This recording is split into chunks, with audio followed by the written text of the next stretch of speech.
The elevator doors slid open on the 47th floor, and Liam Carter stepped into the darkened executive suite with his toolbox weighing down his shoulder. His phone buzzed again. The third text in 10 minutes from his babysitter asking when he'd be home. He typed back a quick response while crossing the polished marble floor, his work boots squeaking slightly against the pristine surface. The cityscape glittered through floor-to-ceiling windows, Chicago sprawling beneath him like a constellation of ambition and broken promises. He checked Victoria's text one more time. Lincoln Park address. Need help with shelf. I will owe you. Simple enough. Except when he knocked on the townhouse door 20 minutes later, what greeted him wasn't a pile of IKEA parts. It was the smell of roasted lamb, the clink of expensive crystal, and Victoria Hale standing in a black dress with panic bright in her eyes as she gripped his wrist and whispered, "Just play along," before pulling him inside and announcing to the two impeccably dressed strangers seated in her living room, "Mom, Dad, this is my boyfriend. If you're watching from anywhere in the world tonight, drop your city in the comments below and hit that like button. I want to see just how far this story travels." Now let's dive in. Liam's brain stuttered like a scratched record. Boyfriend? The man seated in the leather armchair didn't stand. He simply tilted his head, ice blue eyes tracking Liam from scuffed boots to the toolbox still hanging from his shoulder. The woman beside him, Victoria's mother presumably, smiled in that way people do when they're deciding whether you're worth their time. Liam Carter, Victoria continued, her fingers tightening around his wrist in what might have looked affectionate to anyone who wasn't paying attention to the small tremor in her hand. He's been wonderfully patient with my schedule. Liam set the toolbox down carefully, buying himself 3 seconds to think. He'd known Victoria Hale for 8 months, ever since she'd been promoted over him to lead the restructuring team at Meridian Capital. She was 28, Ivy League polished, and approximately 10 tax brackets above his pay grade. They were cordial, professional. She occasionally asked him to build furniture because everyone at the office knew he did carpentry on weekends to supplement his income as a single dad. They were not dating. They had never been dating. "Mr. and Mrs. Hale," Liam said, extending his hand because standing there like a stunned fish wasn't going to help either of them. "It's a pleasure." Victoria's father stood then, tall, silver-haired, with the kind of posture that came from decades of boardroom dominance. His handshake was exactly what Liam expected, firm, assessing, brief. "Richard Hale," the man said. His voice carried the smooth authority of someone accustomed to being obeyed. "And this is my wife, Catherine." Catherine offered her hand as well, her grip lighter but no less evaluative. She wore pearls that probably cost more than Liam's car, and her perfume smelled like something that came in a bottle with a French name he couldn't pronounce. "Please sit," Catherine said, gesturing toward the sofa. "Victoria told us so much about you." No, she didn't, Liam thought, but he sat anyway because Victoria was still holding his wrist, and her pulse was hammering against his fingers. He could feel her fear vibrating through that small point of contact, and something in his chest, some stupid chivalrous instinct he'd never quite managed to kill, made him stay. "We were just about to have dinner," Richard said, settling back into his chair. "I hope you're hungry." "Starving," Liam lied. Victoria finally released his wrist and sat beside him, close enough that their knees touched. She'd positioned herself between him and her parents like a human buffer, and Liam noticed the way her hands folded too neatly in her lap, the way her smile stayed frozen at exactly the right wattage, pleasant but not eager. "So Liam," Catherine began, lifting her wineglass in a gesture that somehow felt like the start of an interrogation. "Victoria mentioned you work together?" "We do," Liam confirmed, grateful for at least one piece of truth to anchor himself to. "Same firm, different departments, but we cross paths." "How convenient," Richard said, and the word convenient landed like a stone in still water. Victoria's knee pressed harder against his, a warning, or maybe a plea. "We actually met through a furniture project," Victoria interjected smoothly. Liam's incredibly skilled with his hands. Catherine's eyebrows rose fractionally. "How industrious." Liam felt heat creep up his neck. "I do carpentry on the side," he said. "Weekends, mostly. Helps pay the bills." Richard leaned forward slightly. "Victoria mentioned you have a child." And there it was, the first real test. Liam had learned over the past 3 years that mentioning his daughter was a litmus test for people. Some softened, others recalculated his worth downward in real time. A daughter, Liam said, meeting Richard's gaze without flinching. Emma, she's 6. Single father? Catherine asked, and her tone gave away nothing. Yes, ma'am. That must be challenging, she said, balancing a career and parenthood alone. It was phrased like sympathy, but Liam heard the subtext. How do you manage to be a suitable partner for our daughter when you're barely managing your own life? It is, Liam admitted, but Emma's worth every challenge. Something flickered in Catherine's expression. Approval, maybe, or at least the absence of immediate dismissal. Richard, however, remained unreadable. What does your family think about your relationship with Victoria? Richard asked. Liam's jaw tightened. My family situation is limited. My parents passed away when I was in college. It's mostly just me and Emma now. I'm sorry to hear that, Catherine said, and this time she sounded almost genuine. Victoria's hand found his under the edge of the sofa cushion, her fingers threading through his in a gesture that looked intimate but felt desperate. Liam squeezed back, a silent promise. I won't bail on you yet. Dinner should be ready, Victoria announced, standing abruptly. Mom, would you help me in the kitchen? Catherine rose gracefully, following her daughter toward the gleaming kitchen, while Liam was left alone with Richard Hale and approximately 7,000 unspoken questions. Richard didn't waste time. How long have you been seeing my daughter? Liam had no idea what Victoria might have told them, so he went vague. A few months. We've been taking things slowly. Slowly, Richard repeated, as if testing the word for weaknesses. Victoria's always been cautious about relationships. I'm surprised she introduced you to us so soon. Yeah, me too, Liam thought. I think we both felt it was the right time. And you're aware of her position at Meridian? I am. But her responsibilities, her future with the firm. I am, Liam said again, forcing his voice to stay level. Richard studied him for a long moment. My daughter is being considered for partner, full equity stake. It's a significant opportunity, and it requires certain commitments. Liam heard the warning beneath the words. Don't be a distraction. Don't be a liability. Don't get in her way. Victoria's worked hard for that, Liam said carefully. She deserves it. Does she? Richard's gaze sharpened. Or is she being handed opportunities because of her last name? It was a trap question. Agree and insult Victoria's competence, disagree and challenge her father's assessment. Liam chose the third option, honesty. I've seen her work, he said. She earns respect because she's smart, thorough, and she doesn't cut corners. Whatever opportunities come her way, she'll make the most of them. Richard's expression didn't change, but something in his posture relaxed by perhaps half a degree. That's a careful answer. It's an honest one. Before Richard could respond, Victoria and Catherine returned carrying plates that looked like they belonged in a culinary magazine. Perfectly seared lamb chops, roasted vegetables arranged with geometric precision, some kind of reduction sauce drizzled artfully across pristine white porcelain. They ate. Conversation flowed in the careful, practiced way of people who'd perfected the art of saying nothing while appearing engaged. Catherine asked about Liam's daughter's school. Richard discussed market trends with the casual authority of someone who'd made his first million before Liam was born. Victoria played the gracious hostess, refilling wine glasses and steering topics away from anything too personal. But beneath the civility, Liam felt the scrutiny like a physical weight. Every bite he took, every word he chose, every time he reached for his water glass, it all felt measured, catalogued, assessed. When Catherine excused herself to take a phone call and Richard stepped onto the balcony to check his messages, Victoria grabbed Liam's arm and hauled him into the pantry. What the hell is going on? Liam hissed the moment the door closed.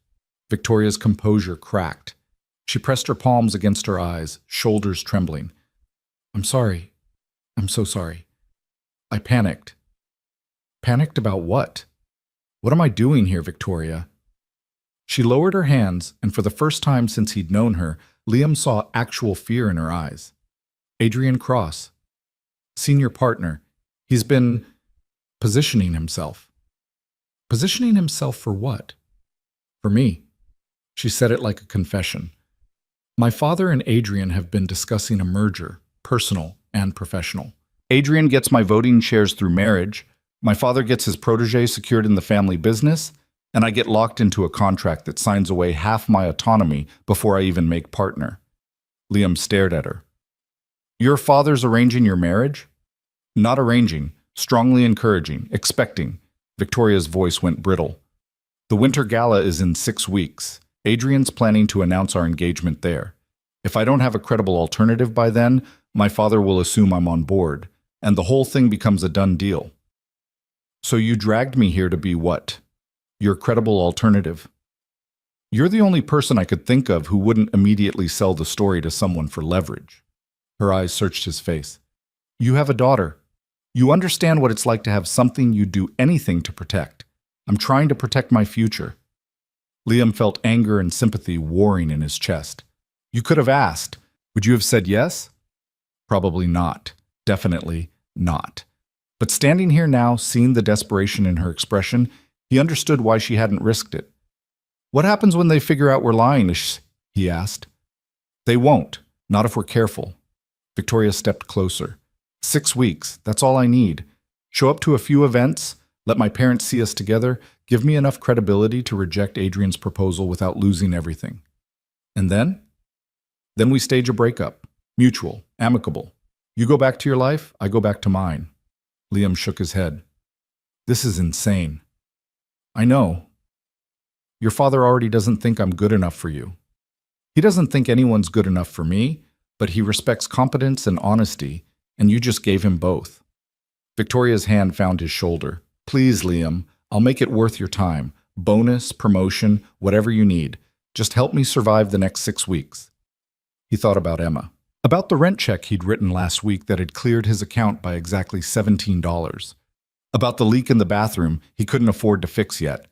About how one unexpected expense could topple his carefully balanced life like a house of cards. He thought about Victoria's hand shaking when she'd introduced him, and the practiced way she'd smiled through dinner like someone who'd learned to perform rather than exist. 6 weeks, he said finally. Relief flooded her face. Thank you. Thank you, But we set ground rules, Liam interrupted. No surprises, no dragging me places without warning, and if this starts affecting my daughter, we're done, immediately. Agreed. And you tell me the truth about what I'm walking into. All of it. Victoria nodded. Adrian's dangerous, not physically, but professionally. He's been positioning himself at Meridian for years, collecting favors, building leverage, making sure the right people owe him the right things. If he sees you as a threat, he'll try to remove you. Remove me how? However he needs to. Discredit you, get you fired, make sure you disappear from my life before you can interfere with his plans. Liam felt cold settle in his stomach. You're asking me to go up against a senior partner at our firm. I'm asking you to stand beside me while I go up against him. There's a difference. Not much of one. The pantry door opened and Richard's voice cut through the small space. Everything all right in here? Victoria's mask snapped back into place so fast it was almost impressive. Just showing Liam where I keep the good coffee. He's particular about his brands. Richard's gaze moved between them, calculating. Your mother and I should be going. Early meeting tomorrow. They said their goodbyes in the foyer, Catherine kissing Victoria's cheek, Richard shaking Liam's hand one more time with that same assessing grip. We'll see you at the charity auction next Saturday, Catherine said to Liam. It wasn't a question. Looking forward to it, Liam lied. When the door finally closed behind them, Victoria sagged against the wall like someone had cut her strings. That went better than I expected, she said. Your bar for better is terrifying. She laughed, a real laugh this time, not the polished version she'd used all night. Thank you, seriously. I know this is insane. You already said that. I was going to say a lot. Liam picked up his toolbox. I need to get home. Emma's with the babysitter, and I'm already later than I said I'd be. Of course. Victoria straightened, smoothing her dress. I'll text you details about next weekend. Yeah. He paused at the door. Victoria? If this blows up in our faces, we're both screwed. You know that, right? She met his eyes. and for just a moment he saw past the fear and the calculation to something rawer underneath. I know, but right now doing nothing guarantees I lose everything. At least this way, I'm fighting. Liam nodded and left before he could change his mind. The drive home took 25 minutes through Chicago's late-night traffic. His apartment was in a neighborhood that real estate agents called emerging, and everyone else called cheap. The stairs creaked. The hallway smelled like someone's burnt dinner. But when he opened the door and saw Emma asleep on the couch with her favorite stuffed rabbit tucked under her chin, everything else faded to background noise. How was she? He asked Sarah, the college student who babysat most evenings. Perfect. We did homework, had dinner, watched half a movie before she crashed. Sarah gathered her backpack. Everything okay? You seemed stressed when you texted. Work thing, Liam said, which was technically true. Thanks for staying late. After Sarah left, Liam lifted Emma carefully, carrying her to her bedroom and tucking her under blankets covered in cartoon stars. She stirred slightly, mumbling something about tomorrow's spelling test, and Liam smoothed her hair back from her forehead. Love you, monkey, he whispered. Love you, Daddy, she murmured back, already sliding back into sleep. He stood there for a moment, just watching her breathe, and wondered what the hell he'd just agreed to. The next morning arrived too early and too loud. Emma had strong opinions about breakfast, specifically that cereal was boring and she wanted pancakes. Liam negotiated down to frozen waffles, which she accepted with the kind of suspicious grace usually reserved for hostage negotiations. You look tired, Emma announced around a mouthful of waffle. Thanks, kid. You really know how to make a guy feel good. Mrs. Patterson says honesty is important. Mrs. Patterson's right, but maybe save the brutal honesty for after I've had coffee. Emma giggled, syrup glistening on her chin. Liam wiped it away with a napkin, trying not to think about the fact that in a few hours he'd be walking into Meridian Capital and pretending his life hadn't just become exponentially more complicated. The commute was the same as always. Crowded train, overpriced coffee from the cart outside the building, elevator packed with people who smelled like ambition and expensive cologne. But when Liam stepped onto the restructuring floor, everything felt different.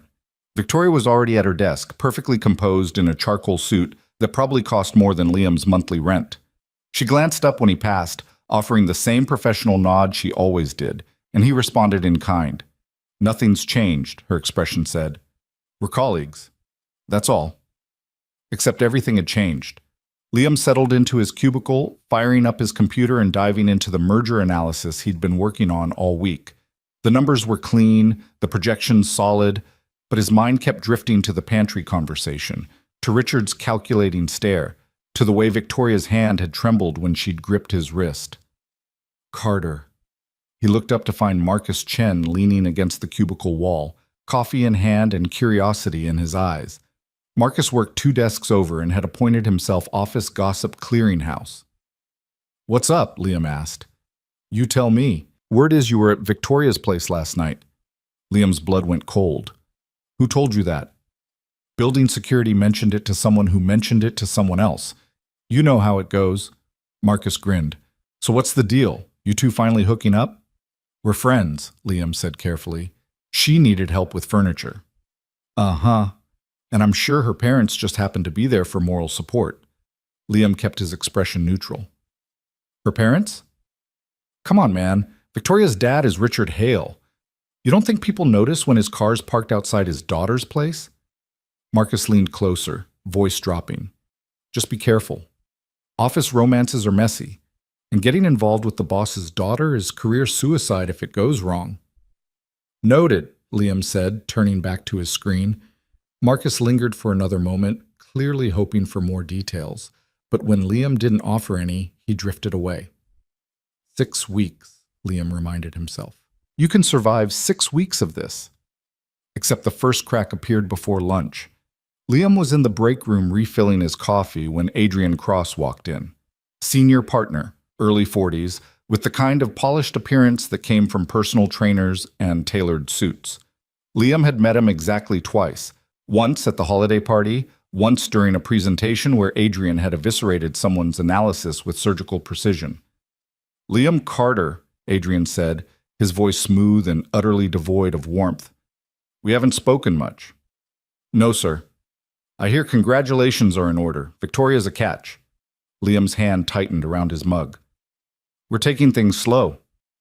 Of course, a smart approach. Adrian stepped closer, and Liam registered the calculated invasion of personal space. Word of advice, though, Victoria's position here is delicate. She's brilliant, but she's also under a microscope. The partnership decision is coming up, and any distractions could impact her prospects. I'm not a distraction. I'm sure you don't mean to be. Adrian's smile didn't reach his eyes. But perception matters in this business. People are already talking about the single dad dating up. Makes for interesting water cooler conversation. Heat flared in Liam's chest. My personal life doesn't affect my work. Maybe not, but it affects hers. Adrian poured himself coffee with deliberate slowness. Just something to consider. You seem like a decent guy, Carter. I'd hate to see you caught in the crossfire when things get complicated. He left before Liam could respond, and the threat hung in the air like smoke.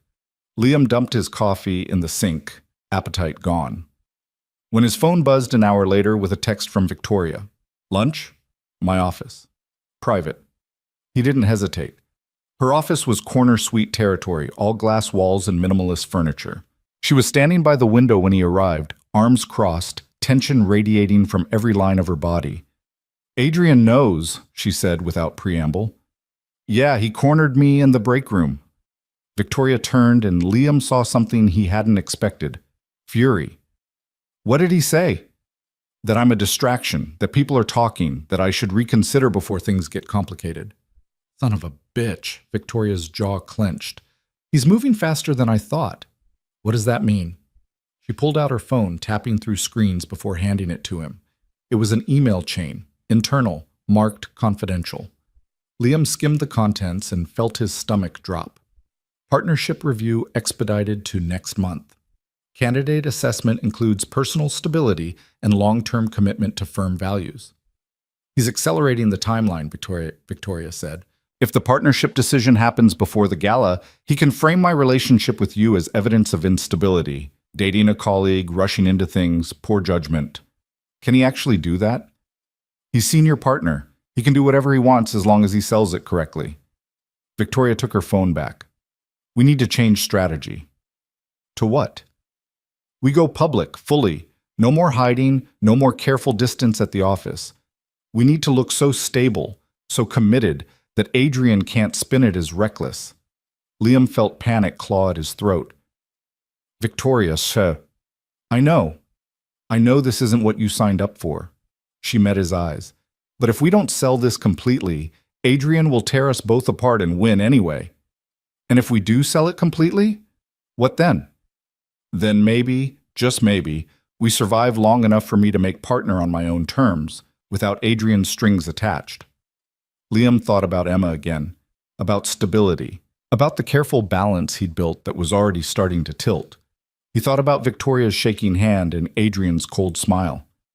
He thought about the way his parents had always taught him to stand up for people who couldn't stand up for themselves, even when it was hard, especially when it was hard. Okay, he said quietly. We do this right, full commitment. But if it starts affecting Emma, it won't, I promise. Don't make promises you can't keep. Victoria's expression softened. Then I promise I'll do everything I can to protect your daughter from the fallout. Deal? Liam extended his hand, and they shook like business partners sealing a contract, which, he supposed, was exactly what they were. The charity auction was Saturday night at the Drake Hotel. Black ties, champagne, and enough old money to fund a small country. Liam stood in front of his bathroom mirror, struggling with a bow tie he'd borrowed from Marcus, and wondering how his life had become a romantic comedy he definitely hadn't auditioned for. His phone rang. Victoria. Please tell me you know how to tie a bow tie, she said without greeting. I'm currently losing a fight with one, so no. YouTube it. I'll send a car in 30 minutes. I have a car. Not for this event, you don't. Trust me. The car turned out to be a town car with a driver who looked like he'd stepped out of a magazine ad. Liam climbed in feeling absurdly underdressed despite the tuxedo and tried not to calculate how much this ride was costing. Victoria was waiting in the Drake's lobby, and Liam's brain short-circuited slightly when he saw her. The dress was midnight blue, fitted perfectly, with her hair swept up in a way that made her look like someone who belonged in this world of marble floors and crystal chandeliers. "You clean up nice," she said, adjusting his finally successful bow tie with quick, efficient fingers. "You too," Liam managed. She linked her arm through his. "Ready?" "Not even a little." "Good. Fake it anyway." The ballroom was exactly as oppressive as Liam had imagined. Circular tables draped in white linen, centerpieces that probably cost more than his kitchen renovation fund, and people glittering with jewelry that could pay off his student loans twice over. Richard and Catherine were already seated at a prominent table near the front. Richard's expression when he spotted them was carefully neutral, but Catherine's smile seemed almost genuine. "Liam," she said warmly, rising to kiss his cheek, "you look wonderful." "Thank you, Mrs. Hale." "Catherine, please." They sat, and Liam found himself next to an older gentleman who introduced himself as Harold Pemberton, board member at some investment firm Liam vaguely recognized. Harold immediately launched into a discussion about market volatility that Liam could actually contribute to, thanks to his work in restructuring. Across the table, Victoria was engaged in conversation with a woman in diamonds, but Liam caught the small smile that crossed her face when Harold laughed at something Liam said. The auction itself was surreal. People casually bidding thousands on weekend getaways and art pieces, while Liam tried to look comfortable and not mentally calculate how many months of Emma's college fund each item represented. But halfway through, everything shifted. Adrian Cross appeared at their table, impeccable in his tuxedo, with a blonde woman on his arm who looked like she'd been ordered from a catalog labeled Trophy Date. "Richard, Catherine," Adrian said smoothly, "mind if we join you?" It wasn't really a question. Adrian took the seat directly across from Victoria, and his date, Melissa, something, Liam didn't catch the last name, settled beside him with a practiced smile. "Victoria," Adrian said, "you look radiant, and this must be the famous Liam Carter." "We've met," Liam said evenly. "Of course. Forgive me." Adrian's attention shifted to Richard. "I was hoping to steal a moment later to discuss the partnership timeline. Some exciting developments."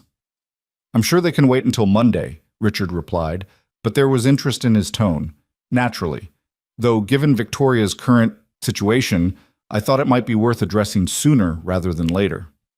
The word situation hung in the air like a blade. Victoria's hand found Liam's under the table, her grip tight. He squeezed back, a silent message. "I'm here." "Liam," Adrian continued, turning his attention with predatory focus. "Victoria mentioned you're quite skilled with carpentry, a real artisan." "I do what I can." "Admirable.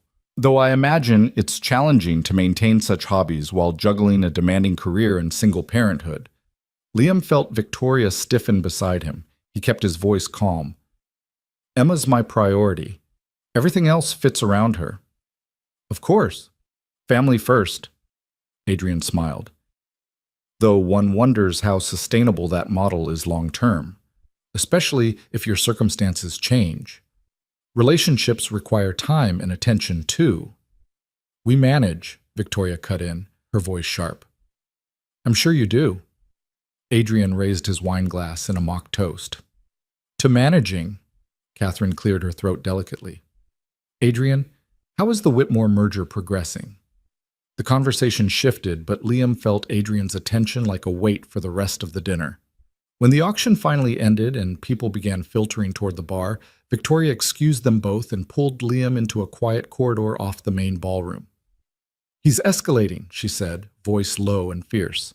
"Did you hear him? Current situation. Challenging to maintain. He's planting seeds." "I noticed." "We need to be smarter, more visible, more—" "Victoria." Liam caught her shoulders gently. "Breathe." She did, her chest rising and falling in sharp bursts. "I'm sorry, I'm just panicking. I know, but we can't let him see that." Liam glanced back toward the ballroom.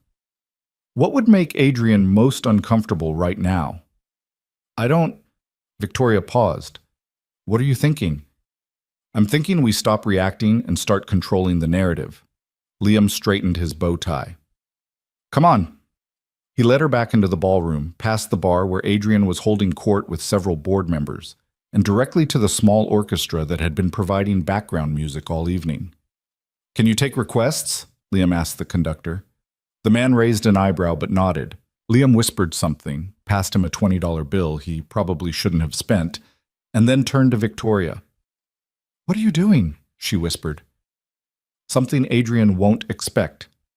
The orchestra shifted into a slower number, something Liam vaguely recognized from a movie Emma had made him watch last month. He offered Victoria his hand. "May I?" She stared at him for half a second before understanding dawned, and then she smiled, a real smile, bright and almost reckless. "You may." They moved onto the dance floor, and Liam was acutely aware of every eye turning toward them. He'd learned to dance in high school, dragged to lessons by a girlfriend who'd insisted it was romantic. He'd hated it then, but right now, with Victoria's hand in his and Adrian watching from across the room, he was grateful for every awkward lesson. "You're full of surprises," Victoria murmured as they swayed. "I contain multitudes." She laughed, and some of the tension finally left her shoulders. "Thank you for this, for all of it.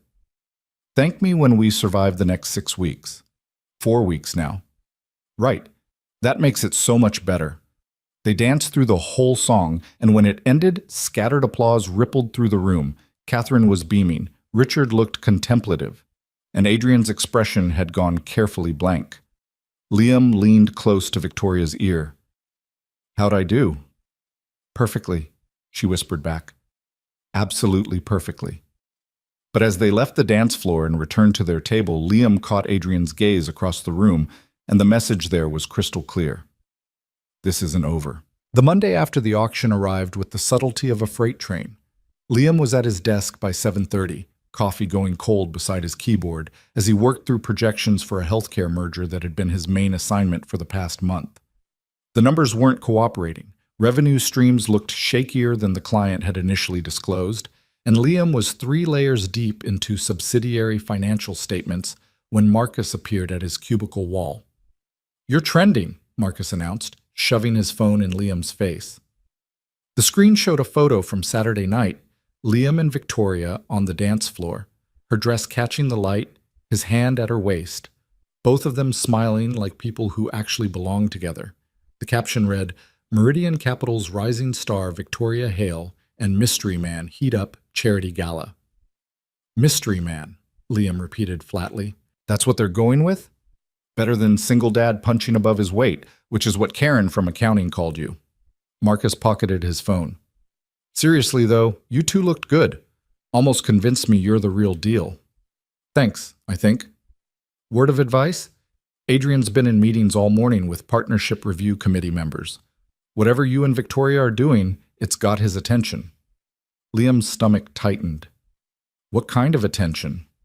"The kind where he's suddenly very interested in employee conduct policies and relationship disclosure requirements." Marcus lowered his voice. "Watch your back, man. Adrian doesn't lose gracefully." After Marcus left, Liam tried to refocus on the merger analysis, but his concentration was shot. He pulled up the employee handbook section on workplace relationships. Everything was technically above board as long as there was no direct reporting relationship, which there wasn't. Victoria was in leadership, but she wasn't his supervisor. Still, the rules felt suddenly flimsy against whatever Adrian might be planning. His phone buzzed. "Victoria." "My office." "Now." She was pacing when he arrived, her office door already closed, blinds drawn against the curious eyes from the bullpen. The professional veneer she usually maintained was cracking at the edges. "Adrian filed a formal inquiry," she said without preamble. "He's claiming our relationship constitutes a conflict of interest because I have influence over departmental resource allocation, which could indirectly benefit you." "That's insane. You don't control my projects." "I know that, you know that, but Adrian's framing it as potential favoritism, and he's got enough political capital to make the partnership committee take it seriously." Victoria stopped pacing, pressing her palms against her desk. "They're requiring us to submit to a workplace relationship review. HR interview, disclosure forms, the whole thing." Liam felt the ground shift beneath him. "What happens in those interviews?" "They ask about the nature of the relationship, timeline, whether there's been any exchange of preferential treatment. It's designed to protect the firm from liability. She met his eyes. And if we give conflicting answers about basic facts, it raises red flags. So we need to get our story straight, down to the smallest detail. Victoria pulled out her laptop, opening a blank document. When did we start dating? 3 months ago, Liam said, picking a timeline that felt safe. After you asked me to build that bookshelf for your office. Good, that's documented. There's an email thread. How did it transition from professional to personal? You invited me for coffee to say thank you. We talked, found common ground, started meeting outside of work. Victoria typed rapidly. First official date? That Italian place in River North. The one with the terrible acoustics but good wine. I've never been there. Then we should probably go this week so we know what we're talking about. Liam leaned against the desk. What about Emma? They'll ask about her. Victoria's fingers paused on the keyboard. What do you want to say? The truth works best that you've met her a few times. We've kept things casual around her because I'm protective of who she spends time with. It makes sense, and it's not checkable. Okay. And your intentions? They might ask if this is serious. Liam considered the question, feeling the weight of the lie they were building brick by careful brick. We say we're taking it one day at a time. Serious enough to be public about it, but we're not rushing into anything. That tracks with what I told my parents. Victoria saved the document, then looked up at him. I'm sorry this is getting so complicated. You've apologized about 6 times already. Stop apologizing and tell me what else Adrian might throw at us. She closed the laptop. He's going to dig into your background. Financial records, custody arrangements for Emma, anything that could paint you as unstable or opportunistic. My finances are a mess, but they're an honest mess. And Emma's custody is straightforward. Her mother gave up parental rights when she was 6 months old. There's nothing to hide there. What about your performance reviews? Any write-ups, complaints, conflicts with supervisors? Clean record. I keep my head down and do my work. Victoria nodded slowly. Then we might be okay. If we stay consistent, if we don't give him ammunition. Her office door opened without warning. Adrian stood in the doorway, impeccable as always, with an expression of practiced concern. Victoria, Liam, I'm glad I caught you both. He stepped inside without invitation, closing the door behind him. I wanted to apologize if my inquiry caused any distress. It's purely procedural, you understand. Of course, Victoria said, her voice cool and professional. We appreciate the firm's commitment to proper protocols. Exactly. Proper protocols.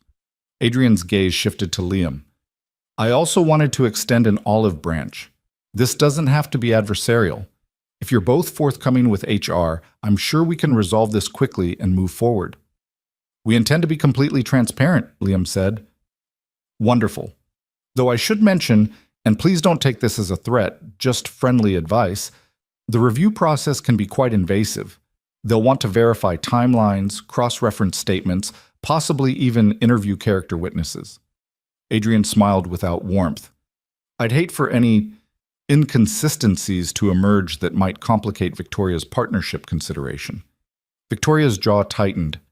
Are you threatening us, Adrian? Threatening? Not at all. I'm simply encouraging honesty. After all, if your relationship is genuine, you have nothing to worry about. He moved toward the door, pausing with his hand on the handle. Oh, and Liam, HR will likely want to understand your financial situation. Standard practice when there's a significant income disparity in workplace relationships. Wouldn't want anyone to think there were ulterior motives. He left before either of them could respond. Victoria sank into her chair. He knows. He suspects there's a difference. Not much of one. She looked up at Liam, and for the first time since this whole charade began, he saw real fear break through her composure. What if we can't pull this off? Liam thought about Emma, about the careful stability he'd built for her, about how quickly it could all collapse if this went wrong. But he also thought about the way Victoria's hand had shaken when she'd introduced him to her parents, and the desperation in her voice when she'd asked for help. Then we go down swinging, he said, but we're not there yet. The HR interview was scheduled for Friday. Liam spent the intervening days memorizing details of their fabricated relationship with the same focus he'd applied to studying for the CPA exam. Coffee preferences, Victoria took hers black with one sugar. Favorite restaurant, that Italian place they still needed to actually visit. How often they saw each other outside work. Twice a week? Usually Tuesdays and Saturdays when Emma was with her regular babysitter. On Wednesday evening, Victoria showed up at his apartment unannounced. Liam opened the door to find her standing in jeans and a sweater instead of her usual tailored suits, looking somehow both more and less like herself. "We need to make this believable," she said. "That means I should actually know what your life looks like." Emma peered around Liam's legs, curiosity bright in her eyes. "Who's that, Daddy?" "This is Victoria. She's a friend from work." Liam stepped aside to let Victoria in, acutely aware of the worn furniture and the stack of Emma's art projects covering the kitchen table. "Victoria, this is Emma." "Hi, Emma." Victoria crouched down to Emma's eye level, and something in her expression softened. "Your dad talks about you all the time." "Really?" Emma looked delighted. "What does he say?" "That you're very smart and you love dinosaurs." "I do love dinosaurs. Do you know about the Spinosaurus?" And just like that, Emma was off, dragging Victoria toward the living room to show her the dinosaur encyclopedia Liam had bought at a used bookstore last month. Liam followed, watching as Victoria settled onto the couch and listened with what appeared to be genuine interest while Emma explained the difference between carnivores and herbivores. "Emma," Liam interrupted gently after 10 minutes. "It's almost bedtime. Go brush your teeth." "But Daddy—" "Teeth first. Then you can show Victoria your dinosaur drawings." Emma scampered off, and Victoria looked up at Liam with an expression he couldn't quite read. "She's wonderful," Victoria said quietly. "Yeah, she is." Liam sat in the armchair across from her. "Sorry about the interrogation. She doesn't meet a lot of my coworkers." "Because you keep work and home separate." "Because most of my coworkers don't care about dinosaurs." He paused. "You didn't have to do this." "Come here, I mean." "Yes, I did. If HR interviews Emma, they won't. She's 6. But if my babysitter mentions you, or if somehow this gets back to Emma's school—" Liam ran a hand through his hair. "I need her to know you're just a friend, someone Daddy works with sometimes. Not a fake girlfriend who's using her dad to escape an arranged marriage." Victoria's smile was rueful. "I understand, and for what it's worth, I'll be careful around her." Emma returned with clean teeth and an armful of drawings. She spread them across the coffee table with the confidence of someone displaying priceless art. "This one's a T-Rex," she announced, pointing to a crayon rendering that was enthusiastically, if not anatomically, accurate. "And this one's a Triceratops. They were enemies." "Were they?" Victoria asked, leaning forward to examine the drawings. "Uh-huh. But I think maybe they could have been friends if they tried." "That's a very wise observation." Emma beamed, then yawned hugely. Liam scooped her up before she could launch into another dinosaur lecture. "Bed, monkey, for real this time." "Can Victoria come back?" Emma asked as Liam carried her toward her bedroom. "Maybe, if she wants to." "I want to," Victoria called after them, and the honesty in her voice made Liam pause in the hallway. After Emma was tucked in with her stuffed rabbit and a promise that yes, they could go to the Natural History Museum soon, Liam returned to find Victoria studying the photos on his refrigerator. Emma's school picture. Emma on her 5th birthday, covered in frosting. Emma's mother, just one photo, small and tucked in the corner, because Emma deserved to know what she looked like even if she'd never really known her. "Her mother left when she was 6 months old," Liam said, answering the unasked question. "Postpartum depression that spiraled into something worse. She signed away custody and moved to Oregon. We haven't heard from her since." "I'm sorry." "Don't be. Emma's better off." He grabbed 2 beers from the fridge, offering one to Victoria. "You want to tell me the real reason you came here tonight?" Victoria accepted the beer, twisting off the cap. "I wanted to see what I was asking you to risk. This." She gestured around the apartment. "Your life with Emma. I needed to understand what happens if I mess this up." "You're not going to mess it up." "You don't know that." "No," Liam admitted. "But I know that if we're going to survive Adrian, we need to stop second-guessing ourselves and commit to the story." Victoria took a long drink, then set the bottle down with more force than necessary. "HR wants financial records. 3 years of tax returns, bank statements, credit reports. Adrian's pushing the narrative that you're with me for money or career advancement, and they want documentation to disprove it. Then we give it to them. My finances are a disaster, but they're my disaster. Nothing in there suggests I'm trying to gold dig my way up the corporate ladder. What if they see it differently? Then we deal with it. Liam met her eyes. Victoria, you need to trust that I'm not going to fall apart under pressure. I've been managing tight budgets and impossible situations since Emma was born. HR doesn't scare me. She studied him for a long moment. You really mean that? Yeah, I do. Something shifted in her expression. Respect, maybe, or recognition of something she'd been searching for and finally found. Okay, then let's give them everything and let the chips fall. Thursday passed in a blur of preparation. Liam submitted his financial records to HR, each document a small humiliation as they laid bare exactly how close to the edge he'd been living. Student loans from a degree he'd never finished. Credit card debt from Emma's medical emergency 2 years ago. The laughably small savings account that never seemed to grow no matter how carefully he budgeted. But woven through it all was a consistent pattern of responsibility. Every bill paid on time or negotiated when it couldn't be. Every expense carefully tracked. Every dollar accounted for. If Adrian was looking for evidence of opportunism or recklessness, he wouldn't find it. Friday morning arrived with cruel efficiency. The HR office was on the 18th floor, decorated in soothing neutrals that did nothing to calm Liam's nerves. He sat in the waiting area, leg bouncing with anxious energy, until a woman in her 50s with kind eyes and a no-nonsense demeanor called his name. Mr. Carter, I'm Jennifer Walsh, head of HR. Thank you for coming. The interview room was small, windowless, with a table and 3 chairs. Jennifer sat across from him, a thick folder already open in front of her. This is purely standard procedure, she began. When workplace relationships are disclosed, or discovered, we conduct reviews to ensure there are no conflicts of interest or policy violations. I'll ask you some questions, you answer honestly, and we move forward. Simple as that. Understood. Let's start with basics. How did you and Victoria Hale begin your relationship? Liam recited the story they'd practiced, keeping his voice steady and his details consistent. The bookshelf request, the coffee invitation, the gradual transition from colleagues to something more. Jennifer made notes, her expression neutral. And when did this relationship become romantic in nature? About 3 months ago, early September.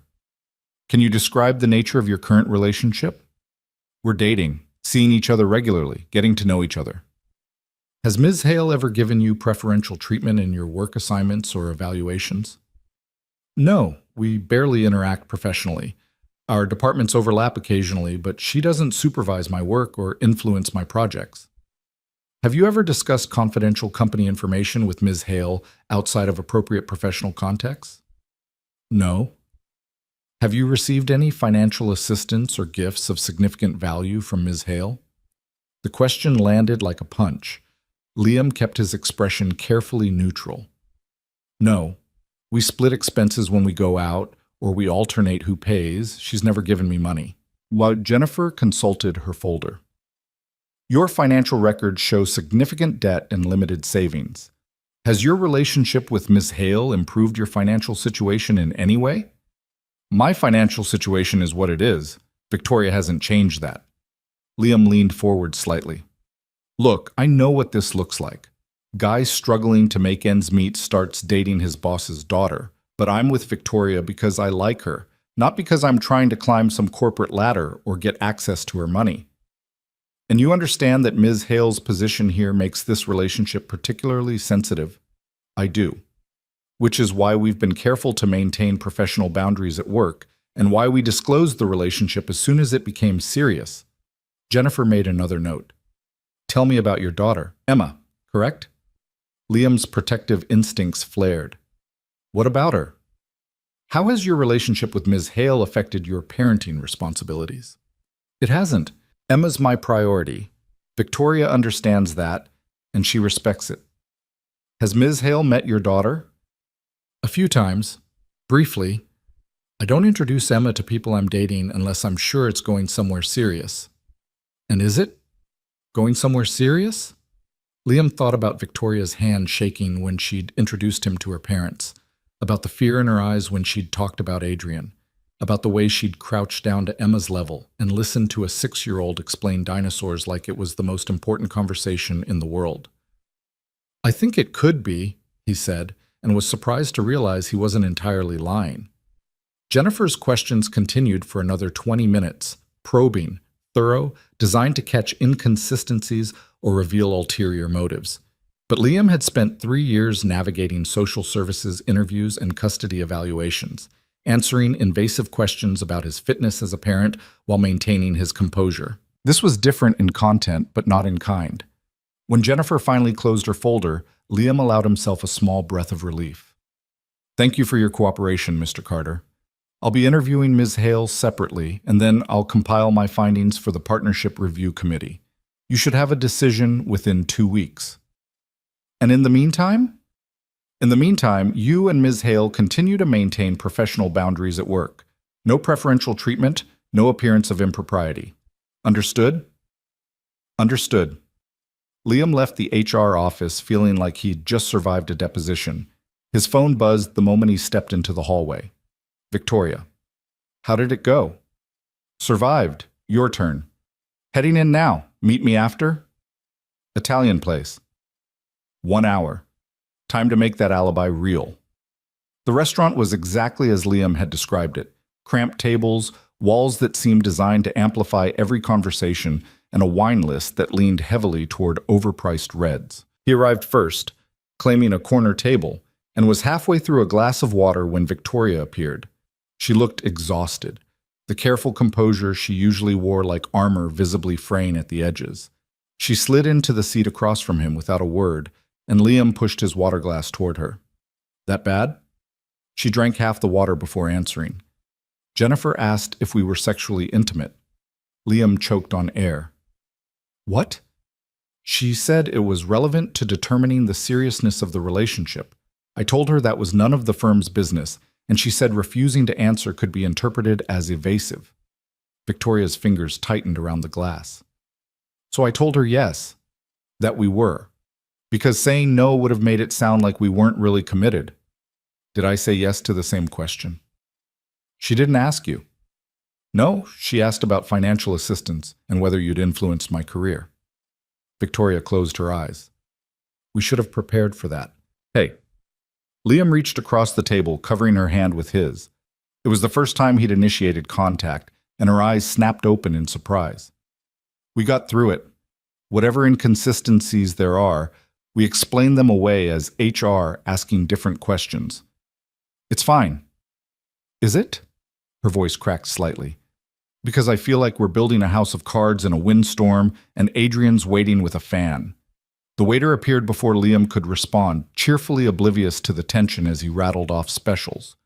They ordered almost at random: pasta for him, risotto for her, a bottle of wine they probably shouldn't afford, but desperately needed. When the waiter left, Victoria pulled her hand back, wrapping her arms around herself. "I keep thinking about what happens when this falls apart. When someone catches us in a lie, or Emma asks the wrong question, or my parents figure out we're not who we're pretending to be. Then we deal with it." "How? How do we deal with Adrian destroying your career and my partnership chances, and possibly your custody of Emma if this gets ugly enough?" Liam felt anger flare in his chest. "He can't touch Emma. That's a line he can't cross. You don't know what Adrian can do. He spent years building leverage, collecting favors, making sure the right people owe him the right things. If he wants you gone, he'll find a way to make it happen, and he'll make it look justified. So what's your alternative? Give up? Walk away and let him win? Maybe that's the smart play. Cut our losses before what? Before you lose your autonomy completely? Before you get locked into a marriage you don't want with a man who's already threatening people?" Liam leaned forward, voice low and intense. "You asked me for help because you wanted to fight. So, fight. Stop looking for the exit and start looking for the opening." Victoria stared at him, something fierce and fragile warring in her expression. "What opening? We're playing defense, reacting to everything Adrian throws at us. How do we turn this around?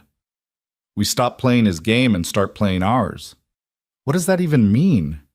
The wine arrived, and Liam waited until the waiter poured and retreated before answering. It means we go on offense. Adrian's been so focused on attacking our relationship that he's exposed himself. That conversation in your office, the HR inquiry that reeks of personal vendetta. He's not acting like a concerned senior partner. He's acting like someone with something to lose. Victoria's eyes narrowed. You think he's vulnerable? I think he's not as untouchable as he wants us to believe. And I think if we dig carefully enough, we might find cracks. Digging into Adrian is dangerous. If he catches us, then we make sure he doesn't catch us. Liam took a sip of wine, his mind already working through possibilities. You said he's been positioning himself at Meridian for years. That takes planning, documentation, meetings that might not all be above board. What if there's something in his history that doesn't hold up to scrutiny? Like what? I don't know yet. But you have access to project files, budget allocations, client communications, things a restructuring analyst might legitimately need to review for pattern recognition or comparative analysis. Victoria's expression shifted from despair to calculation. You want to audit Adrian's deals. I want to understand his operating pattern. If there's nothing there, we haven't lost anything. But if there is, Liam let the implication hang. That's incredibly risky. So is doing nothing. She studied him for a long moment, and Liam saw the exact second she made her decision. The fear didn't disappear from her eyes, but it transmuted into something sharper, something dangerous. Okay, she said quietly. Let's find out what Adrian's been hiding. They spent the rest of dinner planning in low voices, mapping out which files Liam could access legitimately, which databases Victoria could pull reports from without raising flags. By the time their pasta arrived, they had the skeleton of a strategy, careful, methodical, designed to look like routine analysis rather than targeted investigation.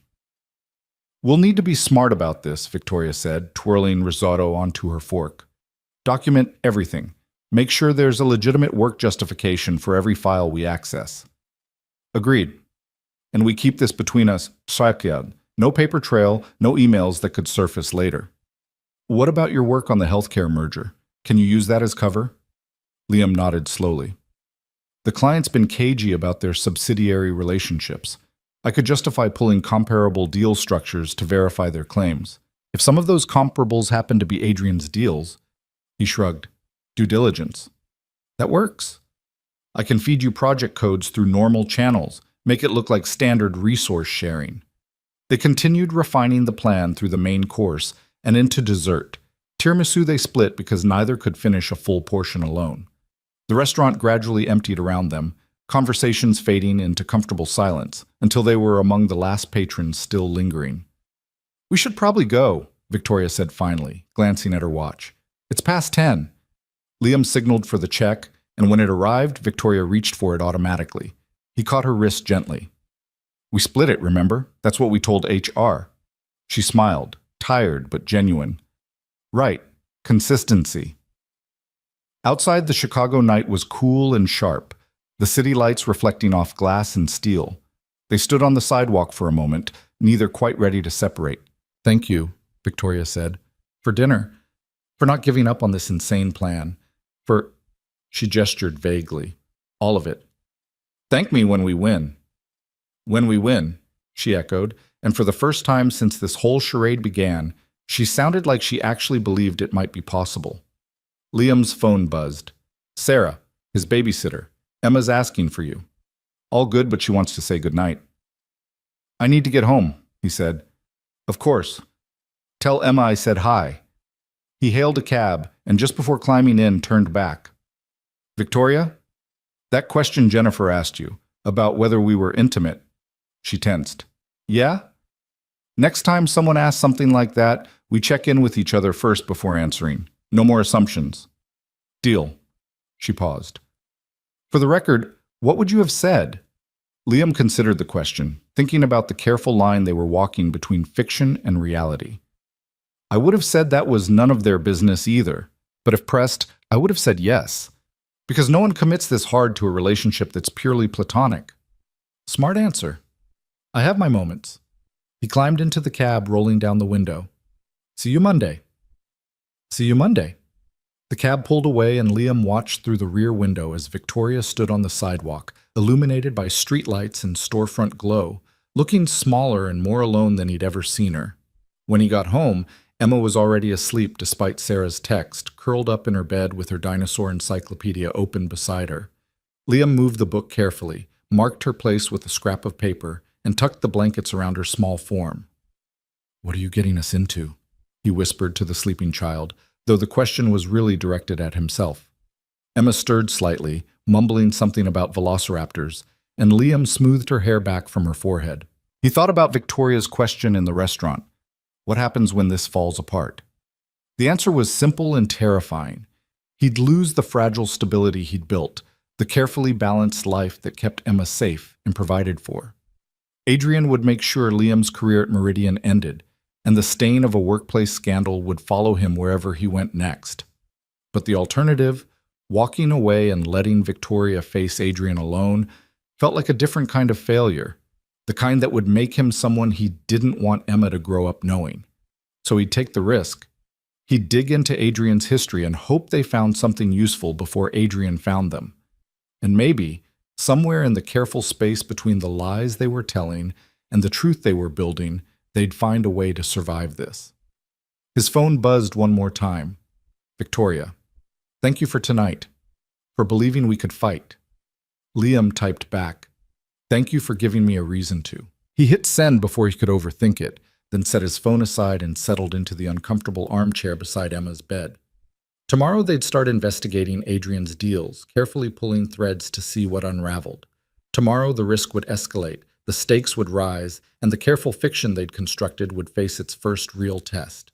But tonight, watching his daughter sleep peacefully, Liam allowed himself to believe that maybe, just maybe, they had a chance. The following Monday, Liam arrived at Meridian Capital with a strategy and a knot of anxiety sitting heavy in his gut. The healthcare merger analysis gave him legitimate cover to pull comparable deal structures, and Victoria had already seeded the request through official channels, a routine email asking restructuring to review historical transaction patterns for validation purposes. On paper, it was completely innocent. In practice, Liam was about to dig through 3 years of Adrian Cross's deal history, looking for anything that didn't add up. He started with the Whitmore merger Victoria had mentioned at the auction, a mid-sized pharmaceutical acquisition Adrian had shepherded 18 months ago. The public filings were clean, standard structure, reasonable valuation multiples.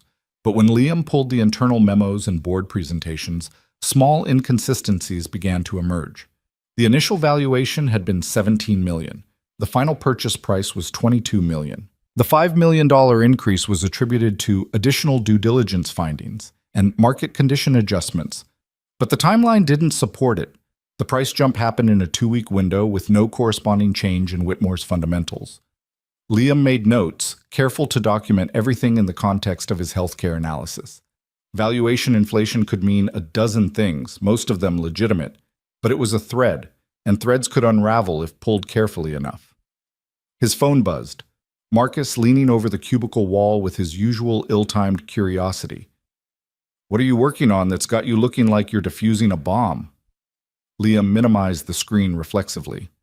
"Healthcare merger. Clients' financials are messier than advertised." "Aren't they always?" Marcus glanced at the closed file. "Hey, random question. You hear anything about Adrian pulling strings with the partnership committee?" Liam's attention sharpened. "What kind of strings?" Karen said she overheard him in the conference room talking about leadership stability and protecting the firm's reputation. "Could be nothing, but combined with the HR thing." Marcus shrugged. "Just thought you should know." After Marcus left, Liam reopened the Whitmore file and dove deeper. The additional $5 million had been allocated as a goodwill adjustment, which was accounting speak for intangible value that couldn't be easily quantified.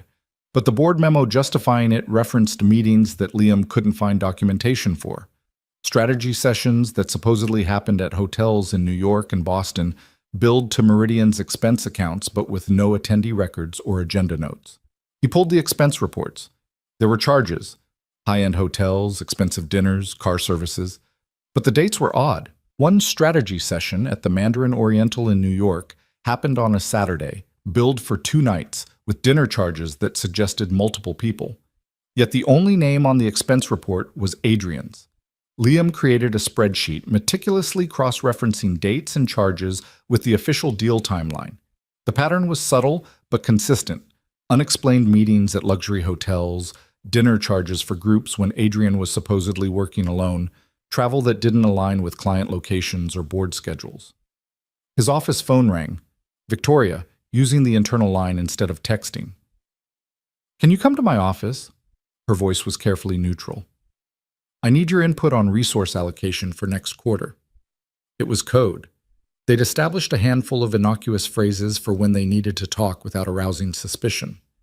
Liam grabbed a notepad and pen, playing the part of someone called for a routine consultation. Victoria's office was across the floor, glass-walled and visible to anyone paying attention. When he arrived, she was typing at her computer, the picture of professional focus. "Close the door," she said without looking up. He did, and she immediately swiveled her monitor toward him. On screen was an email chain, Adrian corresponding with someone named Melissa Chen, the same woman who'd been his date at the charity auction. "Look at the dates," Victoria said quietly. The emails spanned 8 months, from the early stages of the Whitmore merger through its completion.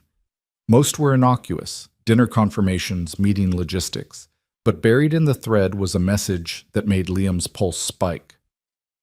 "Adrian, the valuation adjustment went through. Board approved the revised terms. Dinner at Per Se to celebrate?" Melissa, "You always know how to close a deal. Saturday works. Usual arrangement?" Adrian, "Of course, charge it to the Whitmore account." Liam read it twice. Usual arrangement? That's what caught my attention. Victoria minimized the screen. I pulled Melissa's background. She's not a Meridian employee. She's a consultant with a boutique advisory firm that specializes in pharmaceutical valuations. So she was working on the Whitmore deal. Except she's not listed anywhere in the official engagement letters or consultant agreements. Her firm was never formally retained by Meridian or the client. Liam felt the pieces starting to fit together. But she was advising on the valuation that justified the $5 million price increase.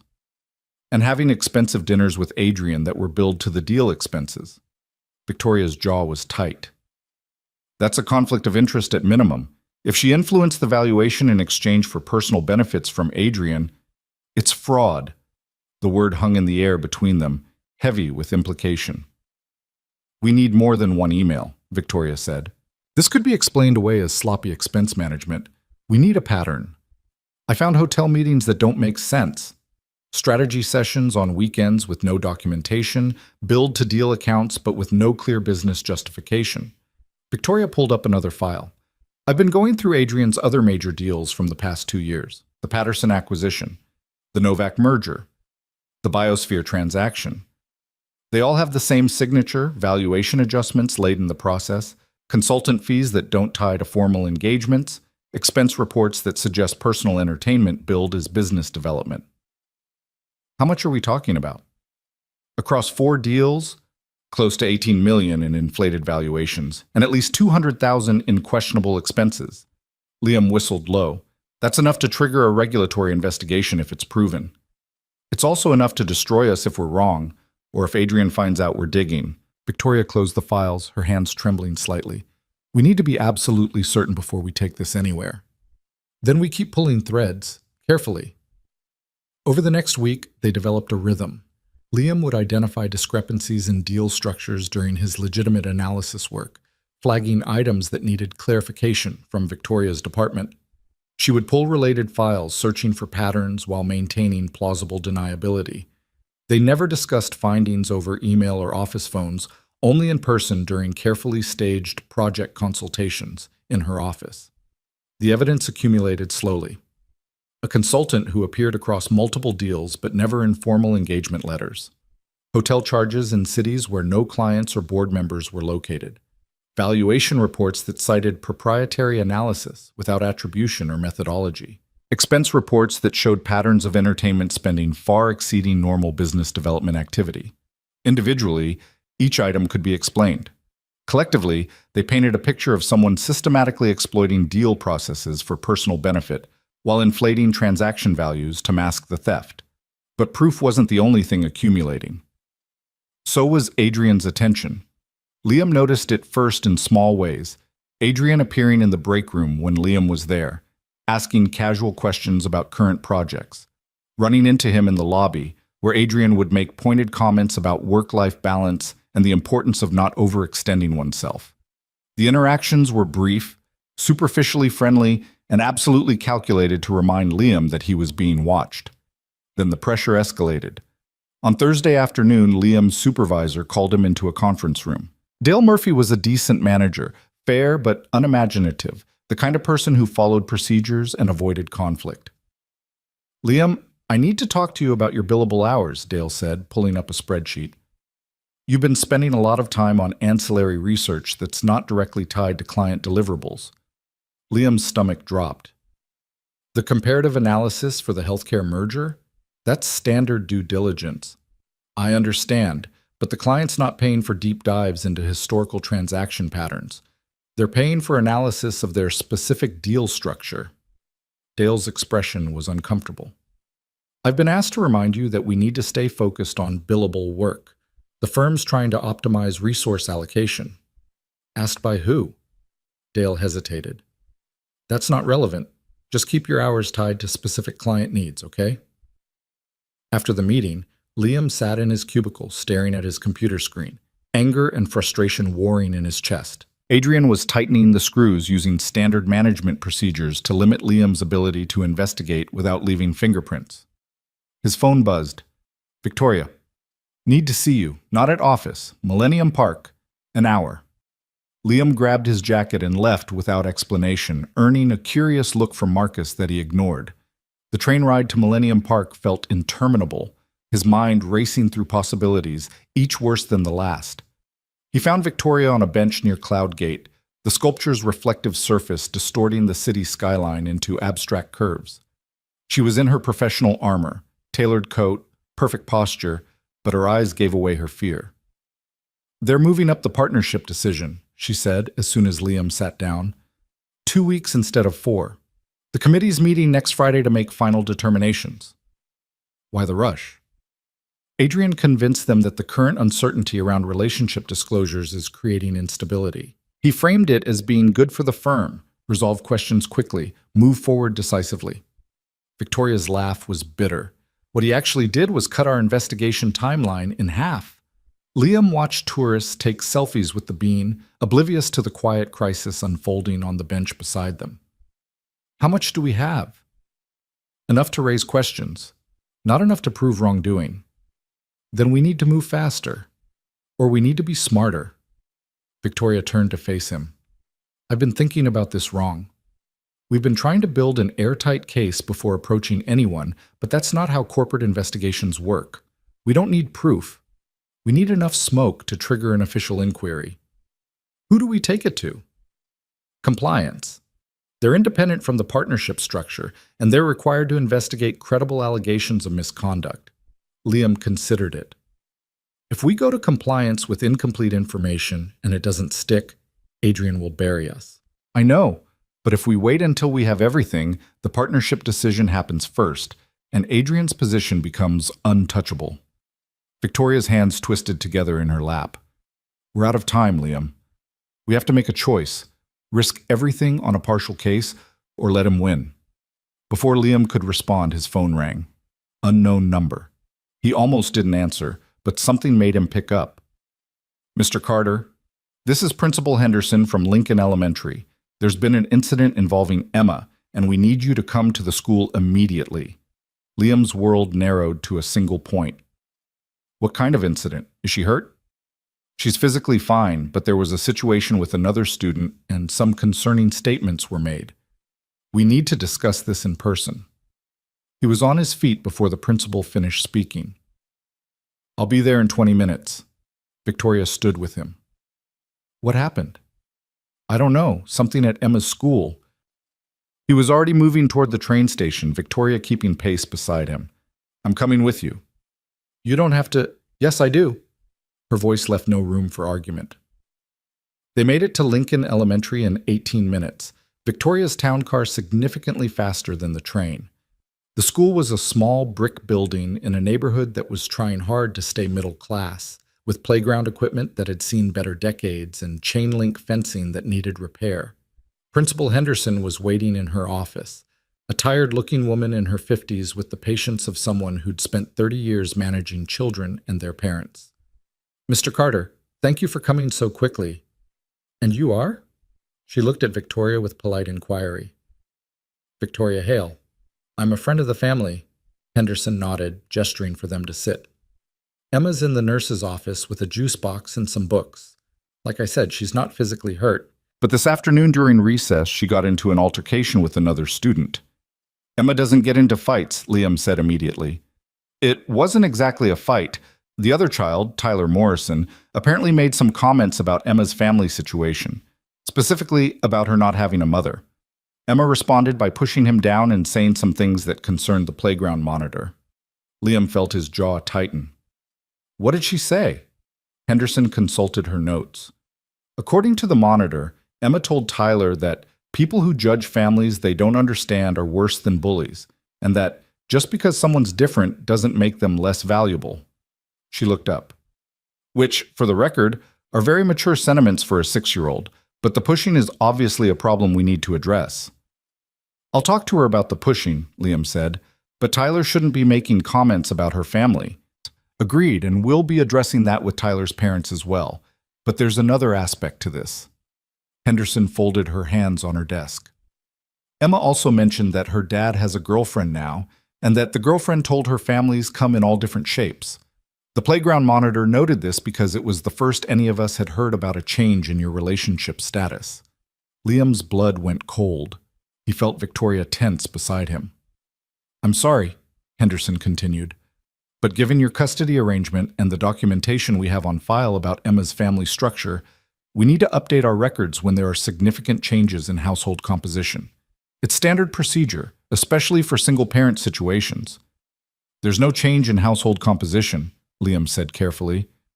"I'm dating someone. That doesn't mean she lives with us or has any kind of parental role." Henderson's gaze flicked to Victoria, then back to Liam. "I understand. But the school does need to be informed about adults who may be present in Emma's life on a regular basis. It's a safety protocol." Victoria spoke for the first time, her voice calm and professional. "Principal Henderson, I completely understand the school's position. For the record, I've met Emma a handful of times in casual settings.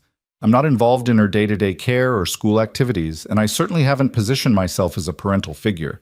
I think Emma mentioned me today because she was defending her family structure against another child's judgment, and she included me as an example of her dad building a life despite being a single parent. It was a masterful deflection, acknowledging the situation while minimizing Victoria's role and reframing Emma's comments as self-defense rather than evidence of household changes."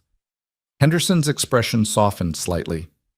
"I appreciate the clarification, and I apologize if this feels intrusive. We just want to make sure Emma has the support and stability she needs." "She does," Liam said firmly. "Can I see her now?" Emma was sitting in the nurse's office looking small and defiant, her juice box empty and a stack of picture books beside her. When she saw Liam, her bottom lip trembled. "I'm sorry, Daddy. I know pushing is wrong." Liam knelt down in front of her, pulling her into a hug. "We'll talk about the pushing, but first tell me what Tyler said." "He said I don't have a real family because I don't have a mom, and that I'm weird." Emma's voice was muffled against his shoulder. "It made me really mad." "I know, Monkey. What he said was mean and wrong, but pushing him wasn't okay either." "I know." She pulled back, looking up at him with eyes that were too serious for 6 years old. "I told him families are different, and that's okay. Like Victoria told me." Liam glanced at Victoria, who was standing in the doorway looking stricken. "Victoria was right," Liam said gently. "Families do come in different shapes, but we still don't push people, even when they're being mean. You know that." "I know. I'm sorry." "Okay. We'll talk more at home. But right now I need you to apologize to your principal and promise to use your words instead of your hands next time." Emma nodded seriously, and they went back to Henderson's office where she delivered a sincere apology and accepted a one-day lunch detention for the pushing. On the way out of the school, Emma reached for Victoria's hand without hesitation, and Victoria's fingers closed around the small hand automatically. In the car, Liam felt the full weight of what had just happened settle over him. Adrian's investigation was one thing. HR reviews and partnership politics were professional problems with professional solutions. But this? Emma getting pulled into their carefully constructed fiction, defending a relationship that didn't really exist, getting in trouble because of statements Victoria had made trying to be kind. This was exactly what he'd feared from the beginning. "I'm so sorry," Victoria said quietly, reading his expression. "I never thought. It's not your fault." Liam watched Emma through the rearview mirror, absorbed in a book. She was defending herself. You gave her words that helped her feel less alone, and she used them. That's not a bad thing. But the school situation is manageable. I'll update their records, explain the situation. It's fine. But it wasn't fine, and they both knew it. The fiction they were maintaining had just leaked into Emma's world in a way that couldn't be easily contained. When they reached Liam's apartment, Victoria started to say goodbye, but Emma's voice stopped her. "Can Victoria stay for dinner, please?" Liam looked at Victoria, seeing his own exhaustion and uncertainty reflected back at him. They'd spent the day digging through evidence of fraud, racing against partnership timelines, and navigating school incidents. A normal person would go home, decompress, put distance between themselves and the chaos. Victoria didn't go home. "I'd love to stay," she said. Dinner was spaghetti from a box and sauce from a jar, served on mismatched plates at the kitchen table, while Emma explained in detail why velociraptors were actually much smaller than Jurassic Park suggested. Victoria listened with the same focused attention she brought to partnership meetings, asking questions and making observations that earned Emma's enthusiastic approval. After dinner, while Emma was in the bath, Liam and Victoria cleaned up in silence that felt both comfortable and charged with everything they weren't saying. "We need to make a decision," Victoria finally said, drying a plate. "About compliance. About the evidence we have. I know. If we wait, the partnership decision happens, and Adrian's position becomes unassailable. If we move now with what we have, we risk everything on an incomplete case." Liam set down the dish he'd been washing. "But there's a third option." "What?" "We don't go to compliance. We go to your father." Victoria's hands stilled. "What?" "Richard's on the board. He has a fiduciary responsibility to investigate credible allegations of misconduct. If we present him with the evidence, the pattern of expense irregularities, the valuation inconsistencies, the undocumented consultants, he can't ignore it. My father will think we're making it up to sabotage Adrian's opposition to our relationship. Maybe at first, but your father got where he is by recognizing patterns and assessing risk. If we present this as a business concern rather than a personal vendetta, if we frame it as protecting Meridian's reputation rather than attacking Adrian, he might actually listen." Victoria's expression shifted from skepticism to calculation. "It's risky. If he doesn't believe us, we've shown our hand with nothing to back it up. And if he does believe us, we've just given him ammunition to stop Adrian without making it about you or your partnership." Victoria was quiet for a long moment, staring at the soapy water in the sink. "The Winter Gala is this Saturday. My parents will be there. So will Adrian, and most of the partnership committee. If we're going to do this, we do it at the gala. Public setting, impossible for Adrian to spin it as a private dispute." "That's insane." "No more insane than anything else we've done." Liam turned to face her fully. "Victoria, we've been playing defense since this started. Every move we've made has been reactive, dealing with HR, managing my supervisor, handling school incidents. It's time to stop reacting and start acting. We take what we've found, we present it to your father in front of witnesses Adrian can't intimidate, and we let the facts speak for themselves. And if it backfires? If Adrian convinces everyone we're lying? Then we lose. But we were going to lose anyway if we did nothing." Emma emerged from the bathroom in her pajamas, hair damp and smelling like strawberry shampoo. "Victoria, do you want to see my dinosaur collection before you go?" "I would love to," Victoria said, and for the next 20 minutes, Liam watched from the doorway as his daughter and his fake girlfriend sat on the floor surrounded by plastic stegosauruses and triceratopses, building what Emma called the most accurate dinosaur habitat ever.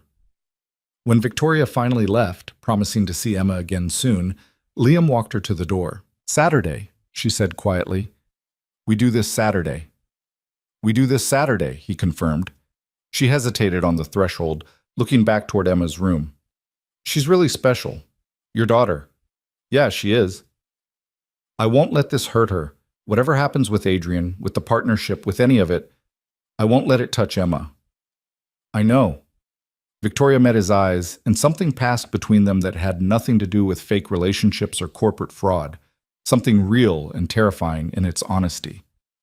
"Thank you," she said, "for believing this could work, for not giving up when you had every reason to.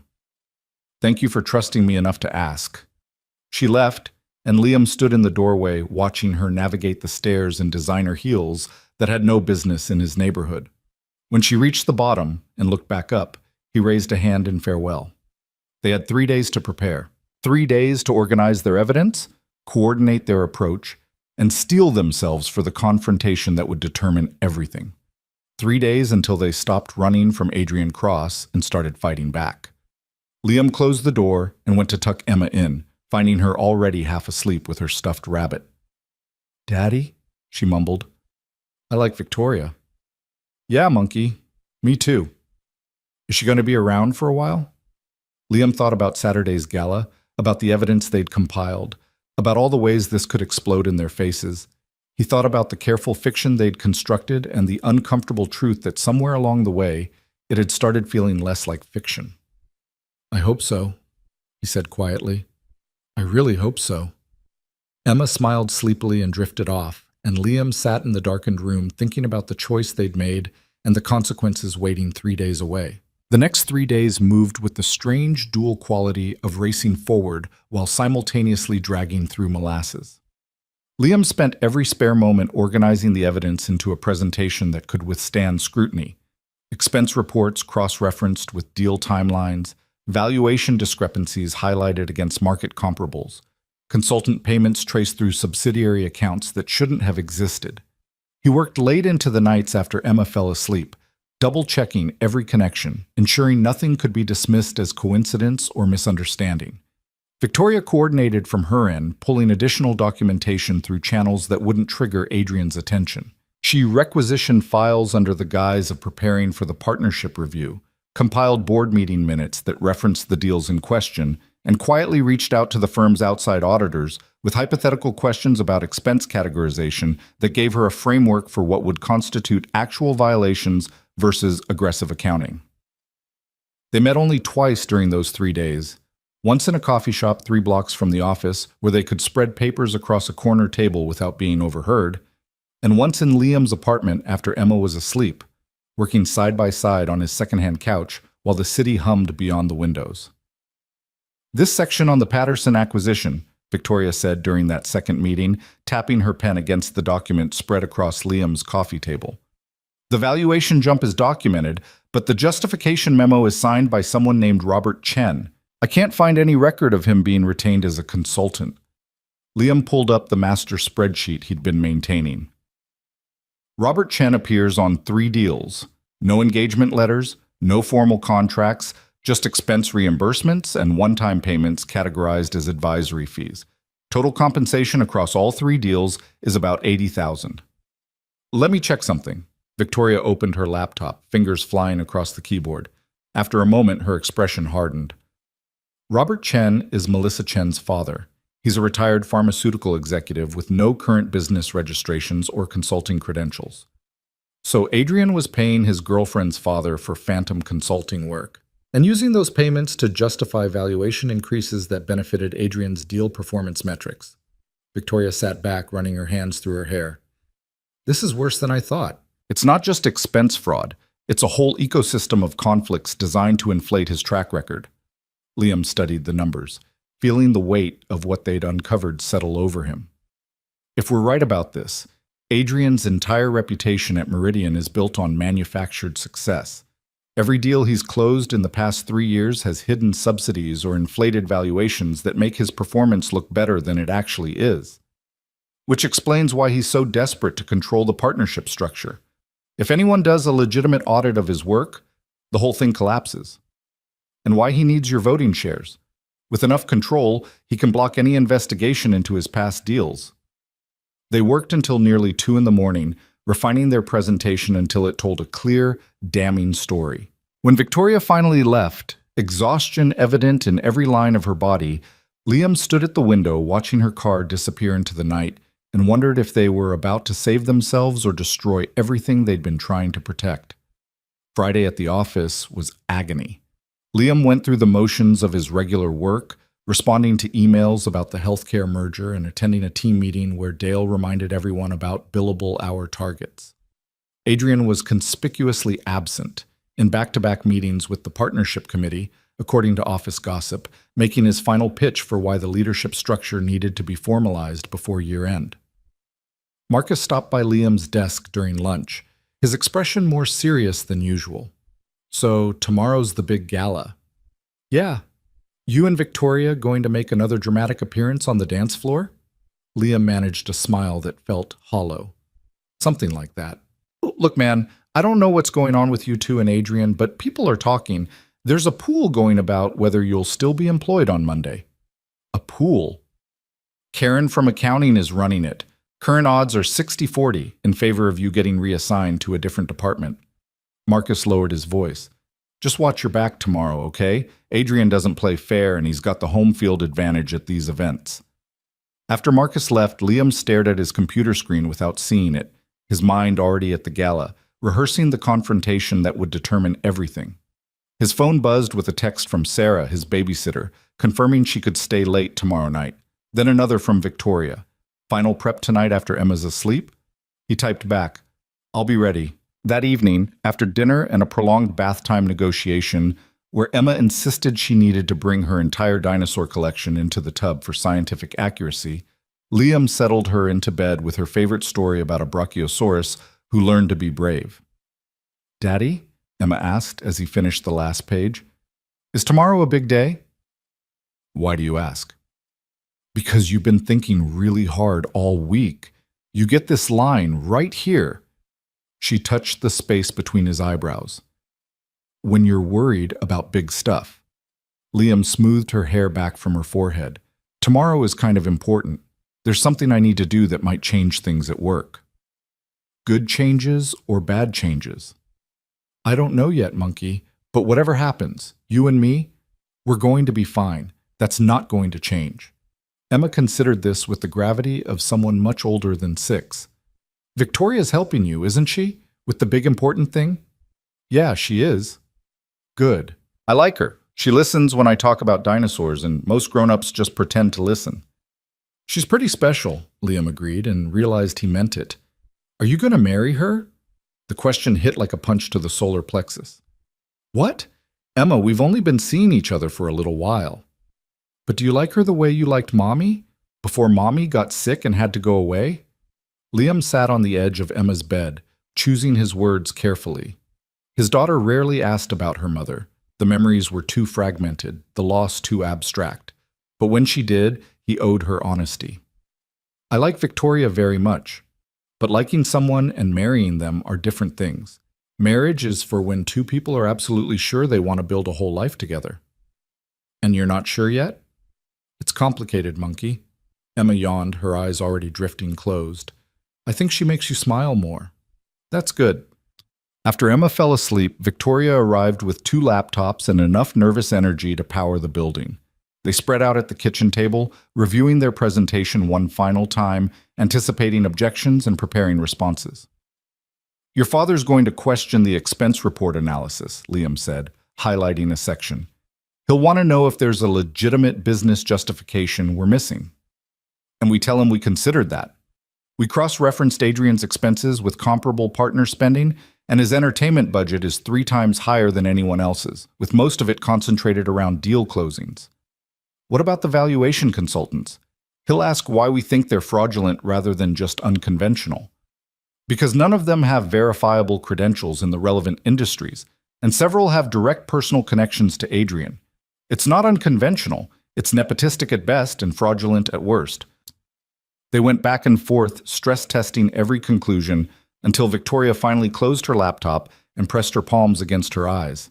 We're as ready as we're going to be. You sure about this? Liam asked quietly. Once we do this, there's no walking it back. Even if we're right, people will remember that you went after a senior partner. It could affect how you're perceived. Victoria lowered her hands, meeting his gaze with something fierce and determined burning in her eyes. Adrian's been positioning himself to control my future since before I made junior partner. He's used his influence to isolate me, limited my access to certain clients, and tried to force me into a marriage that would serve his ambitions. I'm done being managed. If people judge me for fighting back, that says more about them than it does about me. Okay then. Liam reached across the table, covering her hand with his. We do this together. Her fingers curled around his, gripped tight and almost desperate. Thank you. For all of it. For believing me when I asked for help. For not walking away when this got complicated. For being willing to risk your career to help me fight. You don't have to keep thanking me. Yes, I do. Because most people wouldn't have done what you've done. They would have calculated the risk and decided I wasn't worth it.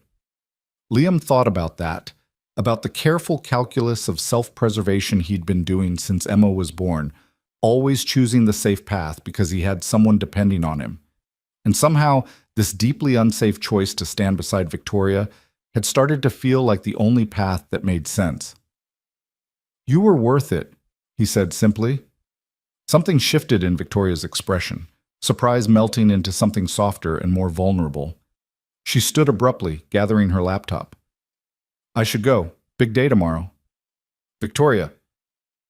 I'll see you at the gala, 7 o'clock. Shemosim. Don't be late. She left quickly, and Liam sat alone at his kitchen table, wondering when exactly the lines between performance and reality had started to blur beyond recognition. Saturday arrived with cruel brightness, clear skies, crisp winter air, the kind of day that belonged in a tourism brochure rather than framing a potential career-ending confrontation. Liam took Emma to the Natural History Museum as promised, letting her lead him through the dinosaur exhibit while he tried not to think about the evening ahead. She was delighted by the apatosaurus skeleton, devastated to learn that velociraptors had feathers, and utterly convinced that paleontology was definitely going to be her future career. Can we come back next week? She asked as they left, clutching a stuffed stegosaurus from the gift shop that Liam really couldn't afford but couldn't deny her. We'll see, monkey. Depends on how work goes. The big important thing? Yeah, the big important thing. Important. Back home, Sarah arrived early to start her extended babysitting shift. Emma was already in pajamas, curled up on the couch with her new dinosaur and a movie about talking animals that she'd seen approximately 40 times. You clean up nice, Sarah said when Liam emerged from his bedroom in the tuxedo he'd rented for the occasion. Hot date? Work event. Should be done by midnight. Take your time. Emma and I are having a movie marathon.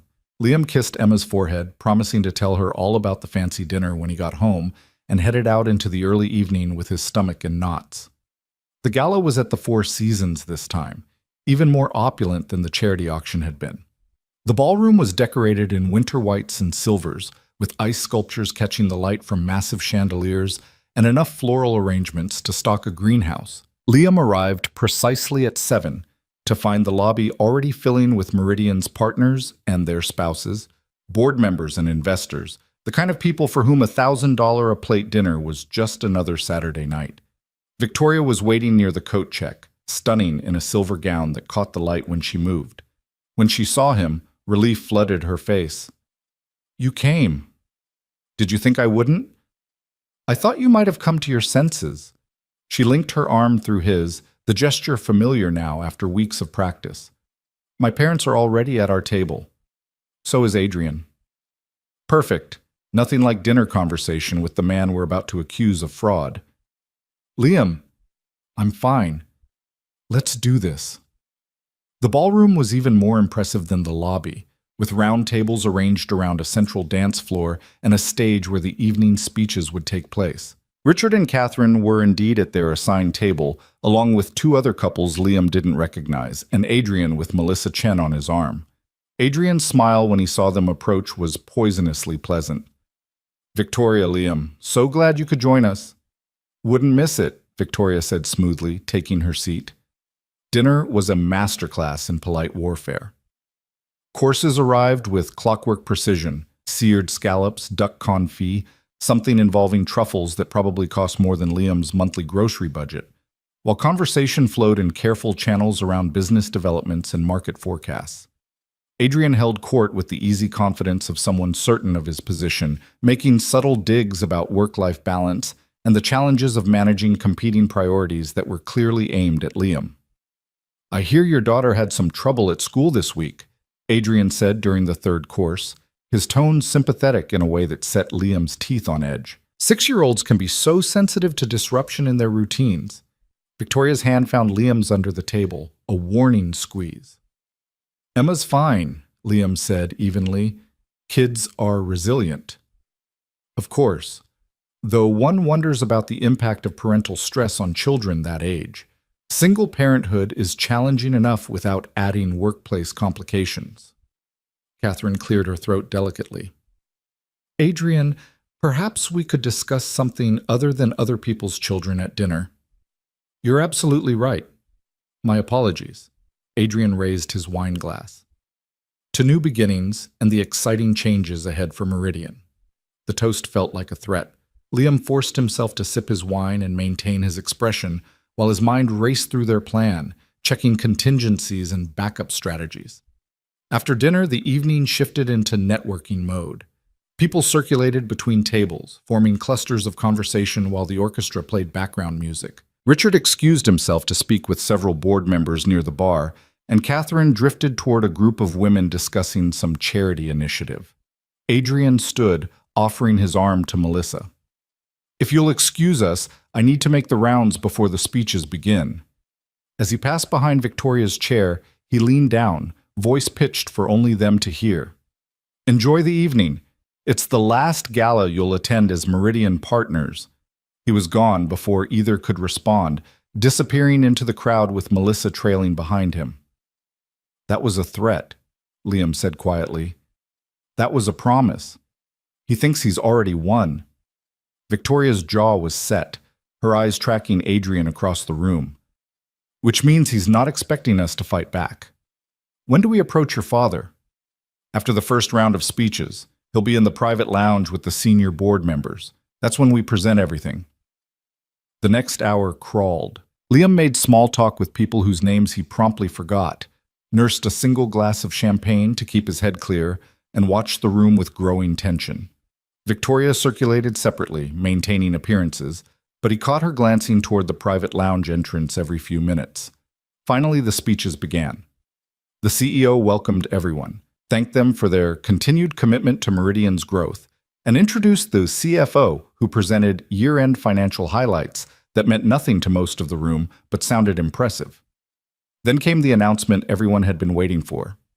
"This year has brought significant changes to our leadership structure," the CEO continued. "We're pleased to announce several promotions and organizational adjustments that will position Meridian for continued success." Liam felt Victoria tense beside him.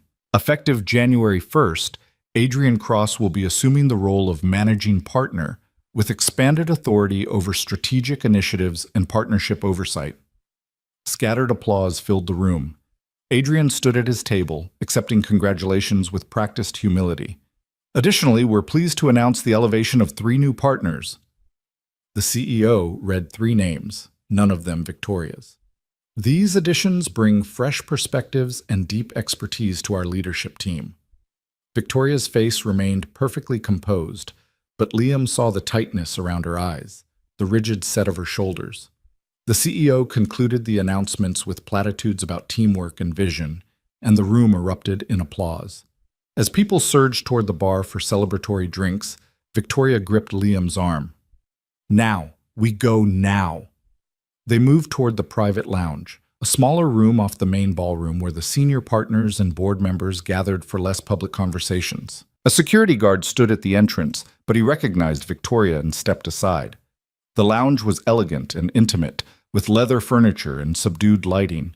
Richard was there along with 5 other board members, drinks in hand, discussing something that fell silent when Victoria and Liam entered. "Victoria?" Richard's expression was surprised but not displeased.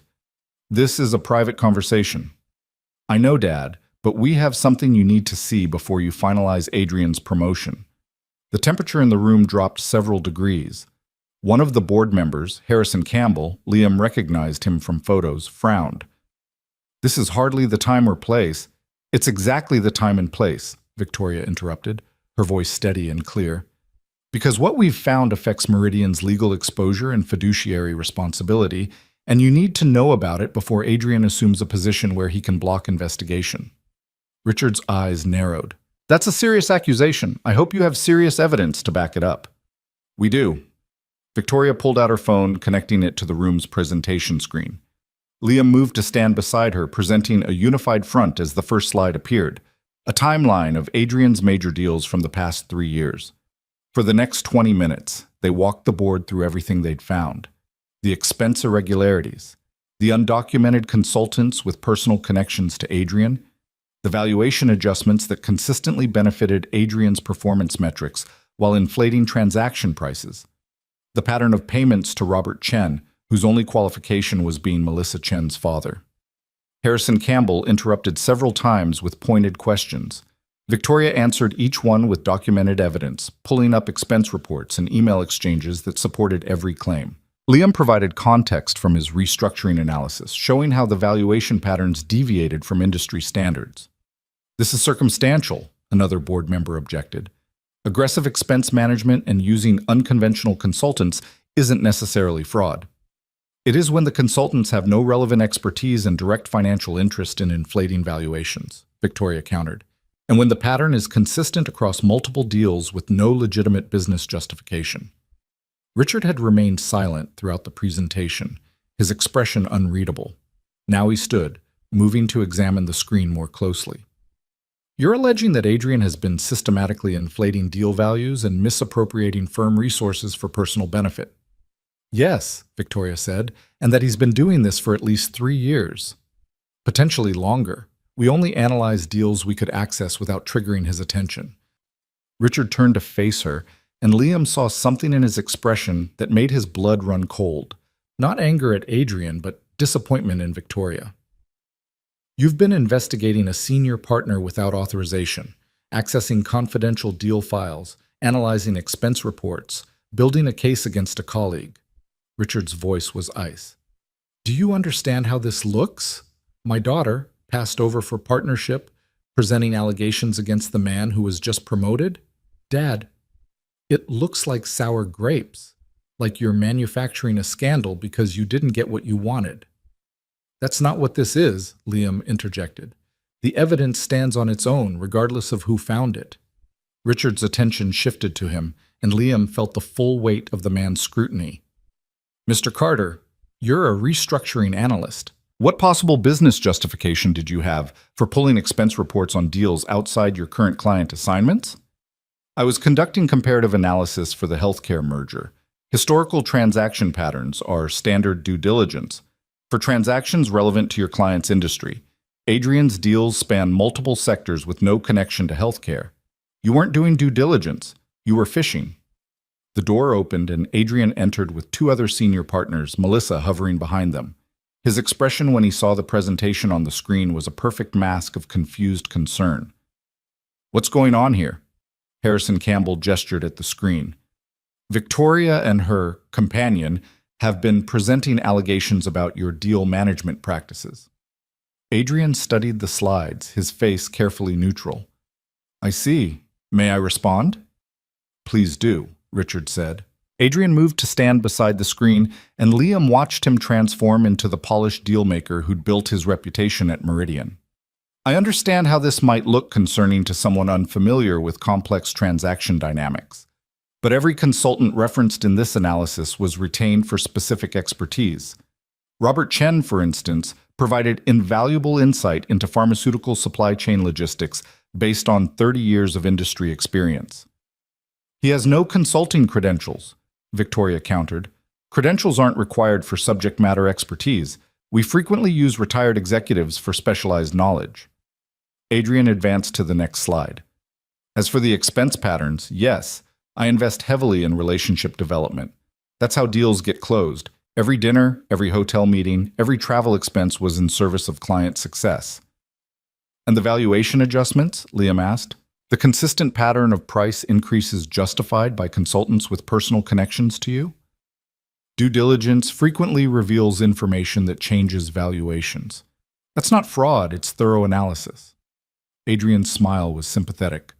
I appreciate your concern, but you're seeing malice where there's simply good deal-making. One of the other board members nodded slowly. It's aggressive, Adrian, but I don't see clear evidence of misconduct. Actually, a new voice cut through the room, you should see plenty of evidence if you look at the complete picture. Everyone turned toward the door where Catherine Hale stood, her phone in her hand and her expression carved from granite. I've been listening from the hallway, she said, moving into the room. And I've been doing some research of my own. Richard, check your email. I just forwarded you something interesting. Richard pulled out his phone, his frown deepening as he read whatever Catherine had sent. Where did you get this? From Melissa's Instagram account, which she's apparently never set to private. Fascinating what people post when they think no one's watching. Catherine moved to the presentation screen, taking control and pulling up a series of photos. These are from the past 18 months. Melissa Chen on a yacht in the Caribbean, posted during the Whitmore merger closing. At the Mandarin Oriental in New York, same weekend as one of Adrian's unexplained hotel stays. At Per Se, the dinner Adrian charged to the Whitmore deal account. The photos were damning. Melissa posed against luxury backdrops, tagged with locations and dates that aligned perfectly with Adrian's expense reports. She's my girlfriend, Adrian said, but his voice had lost some of its confidence. There's nothing inappropriate about billing personal vacations with your girlfriend as business expenses? Catherine's tone could have cut glass. About paying her father $80,000 in consulting fees when he has no relevant expertise? About systematically inflating deal values to mask the misappropriation of firm resources? She advanced through more photos, Robert Chen at what appeared to be a family dinner, toasting with Adrian. Melissa wearing jewelry that probably cost more than Liam made in a year. Adrian and Melissa at locations that corresponded exactly with the unexplained hotel charges. This isn't circumstantial, Catherine concluded. This is a pattern of using Meridian's money to fund a lifestyle while disguising it as legitimate business expenses. And the valuation inflation? That's securities fraud if those numbers were used in any filings or investor presentations. The room was utterly silent.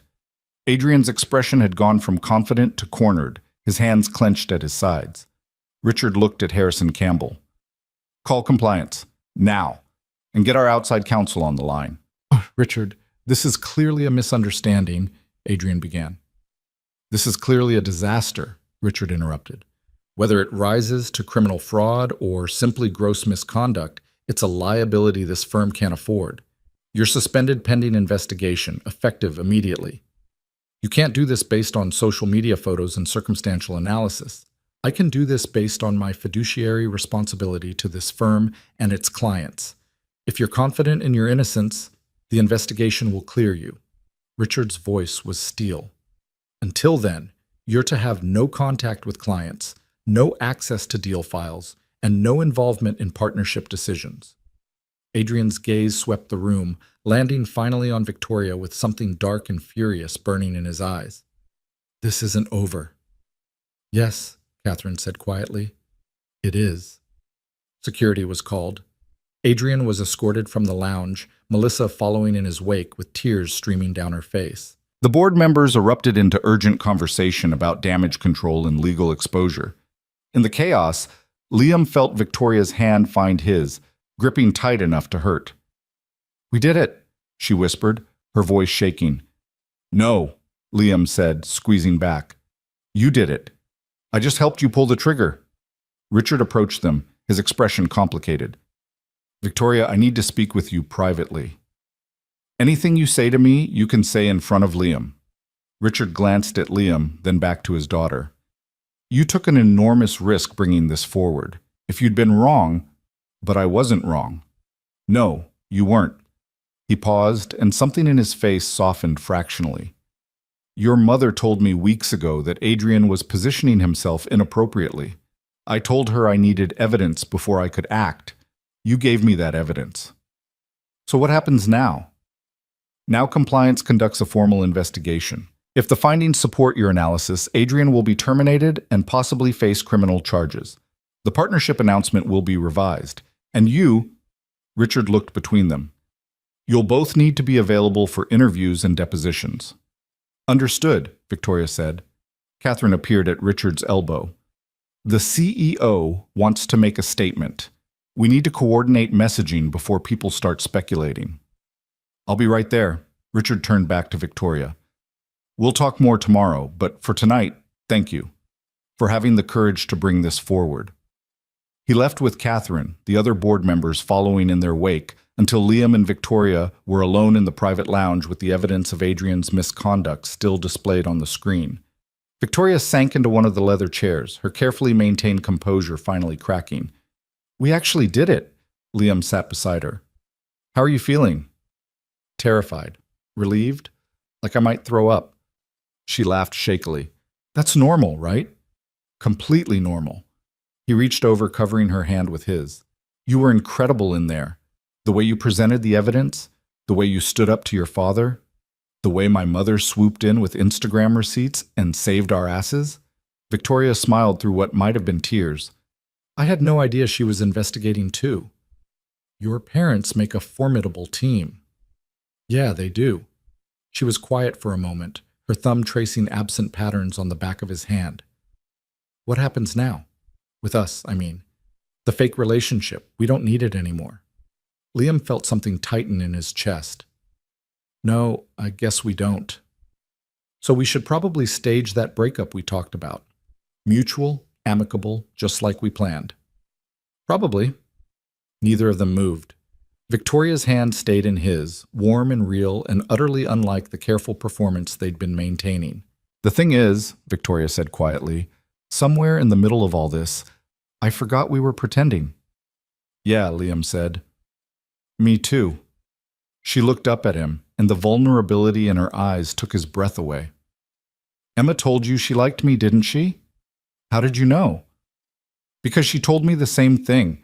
When you were tucking her in on Wednesday, she came back out and said she hoped I'd stay around because you smiled more when I was there. Victoria's voice cracked slightly, and I realized I hoped I'd stay around too. Not because of Adrian or the partnership or any of it. Just because being with you, being with both of you, feels right in a way nothing else has in a very long time. Liam's heart was hammering against his ribs. Victoria, I know this is crazy. I know we built this relationship on lies and necessity, and we barely know each other outside of corporate fraud investigations. But I also know that when you showed up at my townhouse with your toolbox and your patience and your ridiculous integrity, you changed everything. She took a shaky breath. So I guess what I'm asking is, would you want to try this for real? No performance? No timeline? Just us figuring out what this could be. Liam thought about all the reasons to say no. The complications at work, the risk to Emma's stability, the fact that Victoria lived in a completely different world with different expectations and different challenges. He thought about playing it safe, protecting himself and his daughter, choosing the careful path. And then he thought about the way Victoria had listened to Emma explain dinosaurs like it was the most important conversation in the world. The way she'd stood in front of the board and fought for what was right, even when it would have been easier to walk away. The way she made him feel like maybe he was worth more than just surviving. Yes, he said, I want to try this for real. Her smile was brilliant and terrified and absolutely beautiful. Yeah? Yeah? He stood, offering his hand. Come on, let's get out of here before anyone else tries to make speeches. They left the Four Seasons together, trading the ornate ballroom for the cold clarity of the Chicago night. Victoria's town car was waiting, but she waved the driver off. Let's walk for a bit, she said, and Liam agreed because the night felt too significant to rush through. They walked along Michigan Avenue, the lights from the shop windows casting patterns on the sidewalk, talking about everything and nothing. Emma's dinosaur obsession, Victoria's relief that the Adrian situation was finally over, Liam's plans to maybe take some weekend carpentry courses if he could afford them, Victoria's admission that she had no idea what happened next with her career, but for the first time in years, she felt like she could make choices instead of just reacting to other people's agendas. When they reached the river, Victoria stopped, looking out over the dark water. My parents are going to want to have dinner again, she said. With you, for real this time. I can handle that.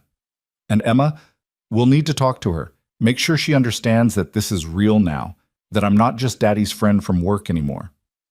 She'll probably just ask if you're going to move in and bring your own dinosaurs." Victoria laughed, the sound carrying across the water. "I don't have any dinosaurs." "We'll fix that. Emma's very generous about sharing her collection with people she likes." They stood there in the cold, watching the city lights reflect off the river, and Liam felt something settle in his chest, not the careful calculation he'd been doing for years, but something quieter and more certain. "I should get home," he said finally. "Sarah's been with Emma for hours, and I promised I'd be back by midnight." "Okay." Victoria didn't move. "Liam." "Yeah?" "Thank you for everything, for being exactly who you are when I needed someone exactly like you." He kissed her then, there on the bridge with the city sprawling around them, and it felt nothing like the careful performance they'd been maintaining. It felt like beginning something real with someone worth fighting for. When they finally pulled apart, Victoria's eyes were bright with something that might have been tears or might have been hope. "See you tomorrow?" she asked. "See you tomorrow," he confirmed. "For real this time." Liam made it home at 11:45, finding Sarah on the couch with her textbook spread around her and Emma's sleeping form tucked under a blanket beside her. The babysitter looked up when he entered, taking in what must have been a different expression than he'd left with. "Good night?" she asked, closing her chemistry book. "Yeah," Liam said, and meant it. "Really good night." After Sarah left with payment and genuine thanks, Liam carried Emma to her bedroom, settling her into bed without waking her. She mumbled something about pterodactyls in her sleep, and he smoothed her hair back before heading to his own room, feeling the weight of the evening settle over him in waves, exhaustion and exhilaration, and the strange, uncertain hope of something real beginning. His phone buzzed as he was changing out of the tuxedo. "Victoria. Made it home. Still can't quite believe today happened." He typed back, "Believe it. You were brilliant. We were brilliant. Together." Liam stared at that word, together, and felt something shift in his understanding of what the next months might hold. They'd stopped performing and started building something genuine, but the foundations were still shaky, constructed on weeks of carefully maintained fiction. Converting that into something sustainable would take work, honesty, and navigating complications they'd only begun to understand. But for tonight, he let himself believe it was possible. Sunday morning arrived with Emma bouncing on his bed at 7:30, demanding pancakes and updates about the fancy party. Liam obliged on both counts, making chocolate chip pancakes while describing the ice sculptures and the fancy dinner in terms a 6-year-old could appreciate. "Did you dance with Victoria again?" Emma asked around a mouthful of pancake. "Not this time, but we talked a lot about important stuff." "Like what?" Liam flipped another pancake, choosing his words carefully. "Like how sometimes when grown-ups start out as friends, they realize they want to be more than friends. And we decided we want to try that, for real, not just for work events." Emma considered this with the gravity she applied to all important dinosaur-related decisions. "So she's your actual girlfriend now? Not just pretend?" The question caught him off guard. "You knew it was pretend?" "Daddy, I'm 6, not stupid. You smiled differently when she was around at first, like you were acting in a school play. But then you started smiling real smiles." She took another bite. "I like the real smiles better." Liam sat across from her, astounded by his daughter's perceptiveness. "You're way too smart for your own good, monkey." "I know. So is Victoria going to come over more? Because I have more dinosaurs to show her, and she promised we could go to the museum again." "Yeah, she's going to come over more. But Emma, this is new, and we're figuring it out as we go. That means sometimes things might be confusing or change. Is that okay?" Emma shrugged with the resilience of someone who'd already learned that family came in different shapes. "As long as you keep smiling the real way." The rest of Sunday passed in comfortable domesticity. Laundry, grocery shopping, helping Emma with a dinosaur diorama for school that involved far too much glitter. Victoria texted periodically with updates about the compliance investigation, which was apparently moving with impressive speed now that the board was involved. Adrian had been officially suspended, his access to all firm systems revoked, and outside counsel had been retained to conduct an independent review of his deal history. Monday morning, Liam walked into Meridian Capital expecting chaos. What he found was something more subtle, a building-wide awareness that something significant had shifted. People clustered in hallways, speaking in low voices. Marcus intercepted him before he'd even reached his cubicle. "Dude, what the hell happened Saturday?" "Adrian suspended, pending investigation." "Yeah, I got the email Sunday night, but nobody knows why, and the rumor mill is working overtime. Karen from accounting thinks it's embezzlement. Dale heard it was sexual harassment. What's the actual story?" Liam set down his bag, weighing how much he could say. "Financial irregularities, that's all I can share." "Financial irregularities that you and Victoria discovered?" "We flagged some concerns, the board took it from there." Marcus studied him with renewed interest. "You know the new betting pool is about whether you get promoted or fired for this, right?" "That's comforting." "Current odds are in your favor." "Barely." Marcus lowered his voice. "Seriously though, watch yourself. Adrian has friends here, and suspended doesn't mean powerless." The warning proved prescient. By Tuesday, Liam noticed the subtle freeze-out.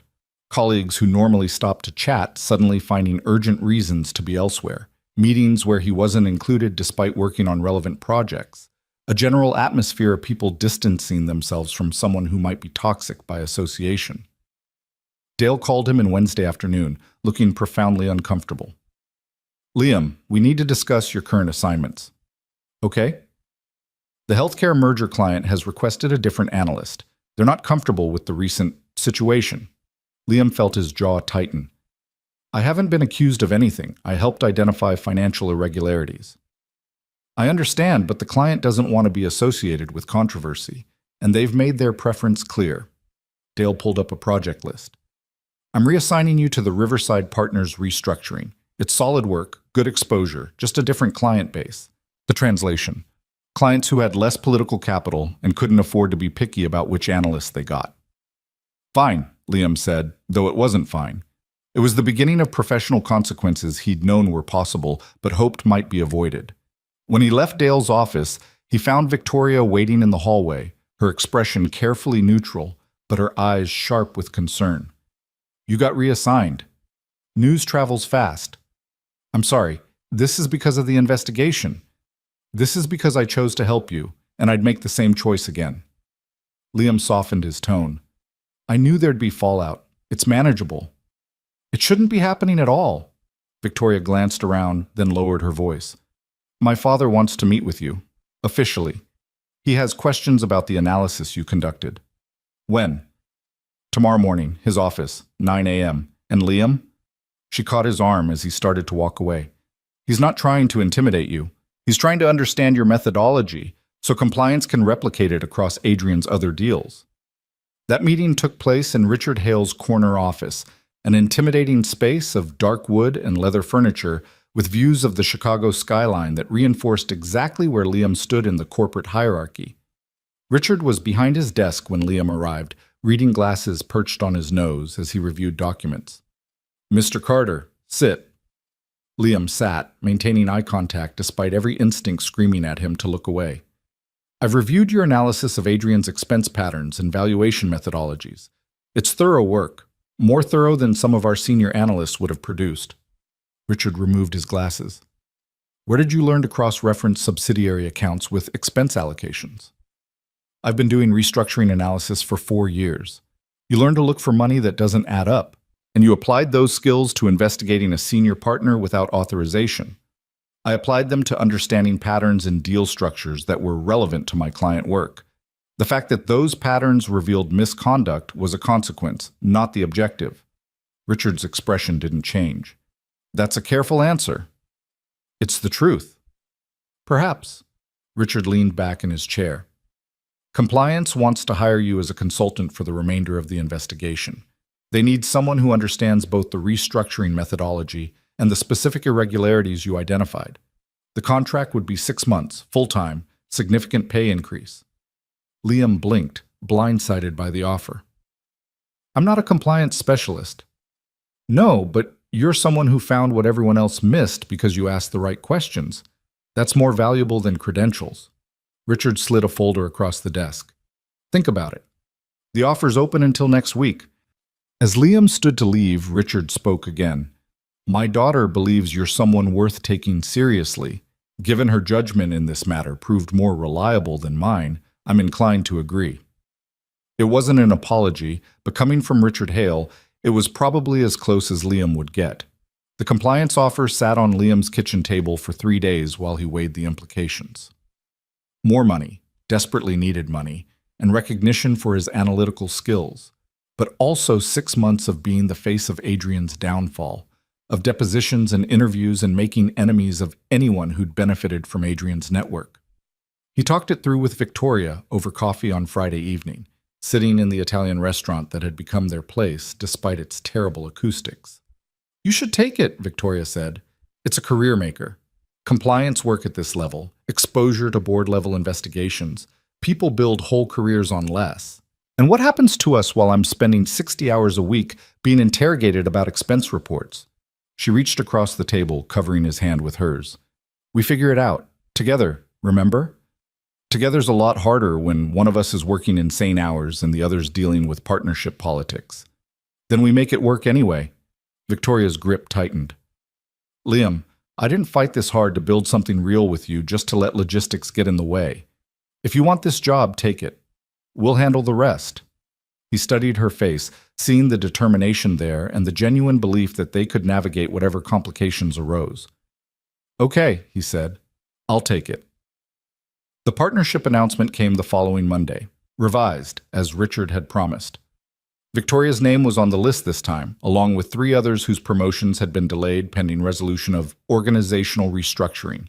The official statement made no mention of Adrian, but everyone knew the restructuring meant his removal.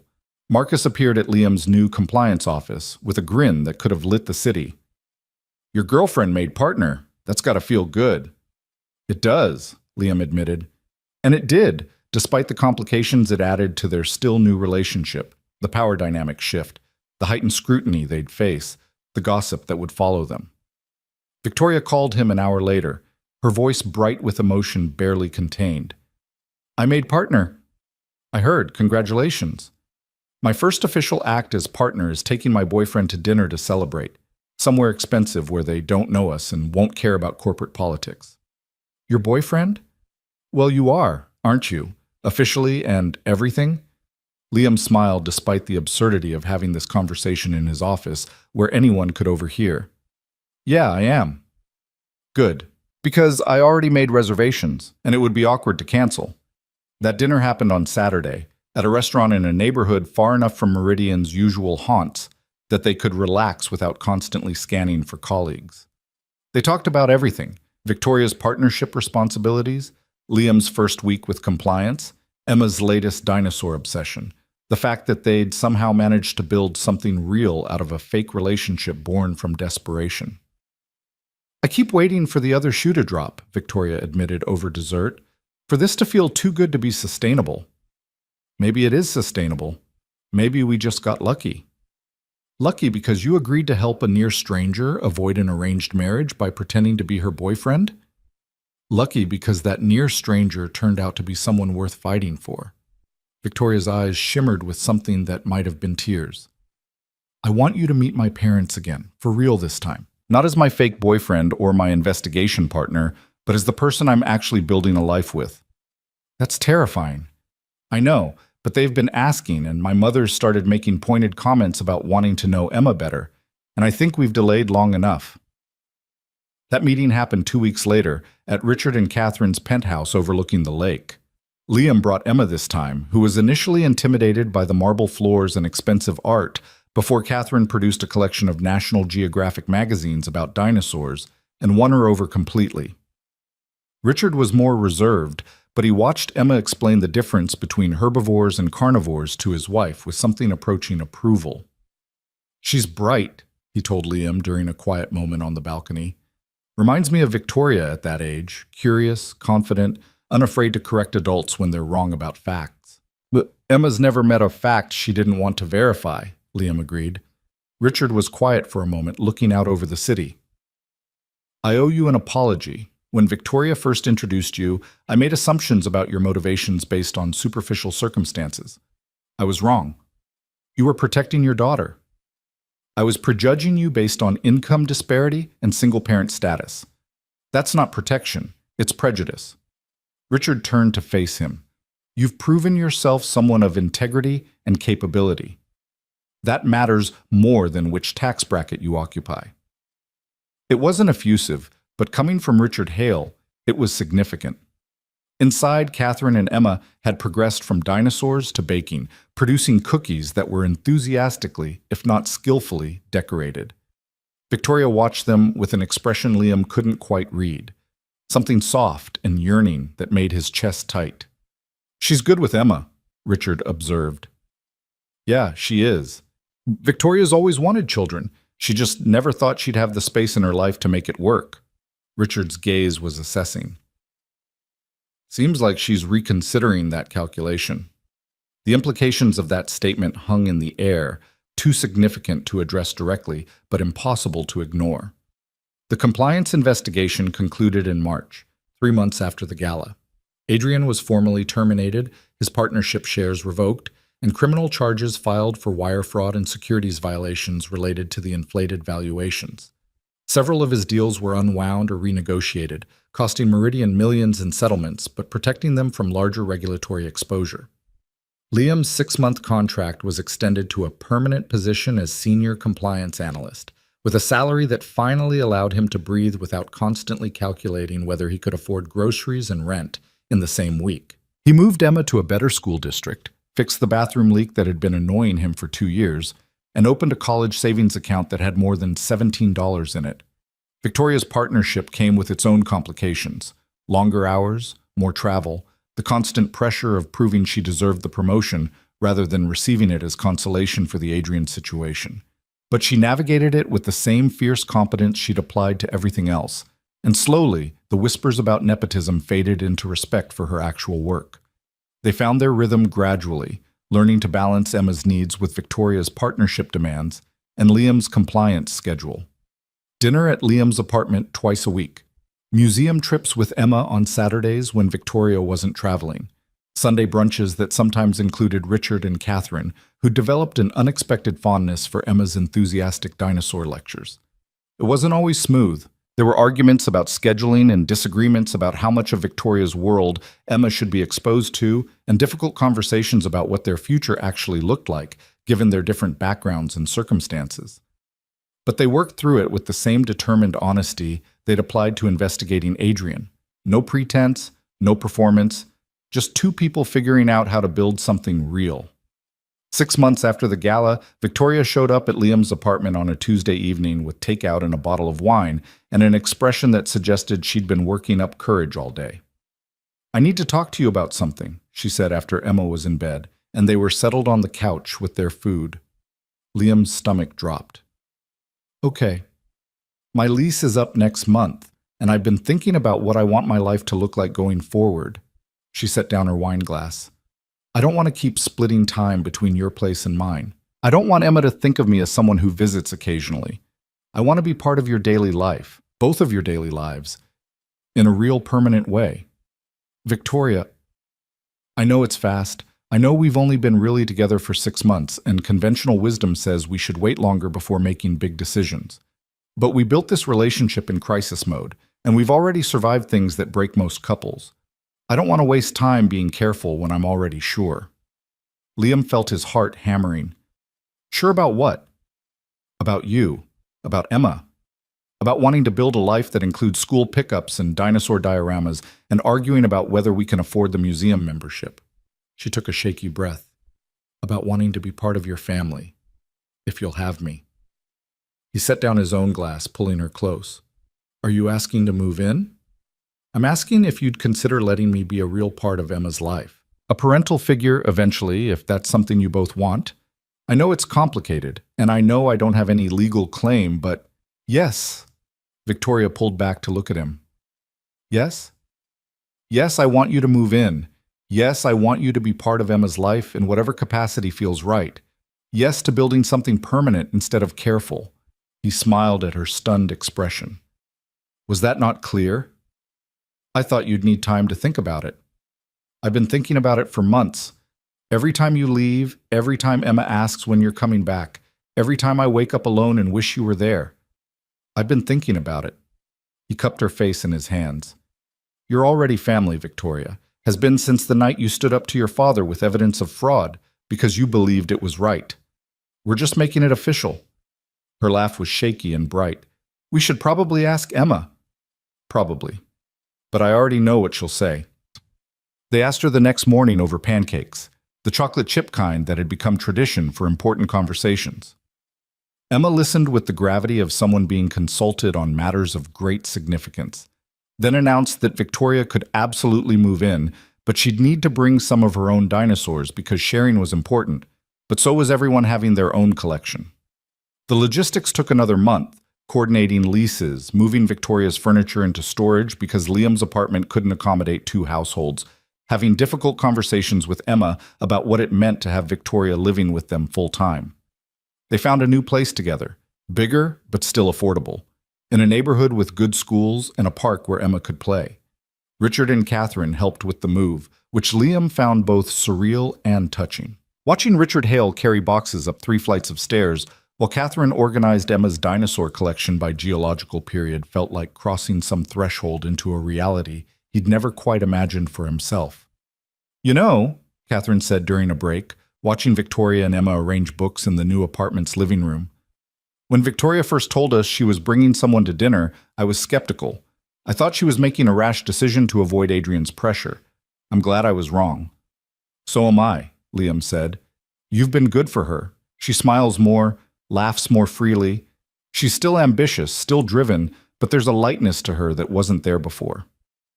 She's been good for us too. Emma's never had... Liam paused, emotion catching in his throat.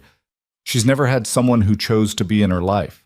Her mother didn't choose to leave, but she did leave. Having Victoria choose to stay, to be present, to show up for school events and dinosaur emergencies, it matters. Catherine squeezed his shoulder with maternal warmth. You're a good father, Liam, and you found yourself a good partner. Don't let anyone tell you that unconventional beginnings mean the ending can't be happy. A year after the gala, Meridian Capital held its annual winter event at the Four Seasons. Same venue, same excessive ice sculptures, but an entirely different context for Liam and Victoria. They arrived together, Victoria resplendent in a navy gown, and Liam comfortable now in his own tuxedo, no longer borrowed from Marcus. Emma was with Sarah for the evening, bribed with promises of a museum trip the next day if she went to bed on time.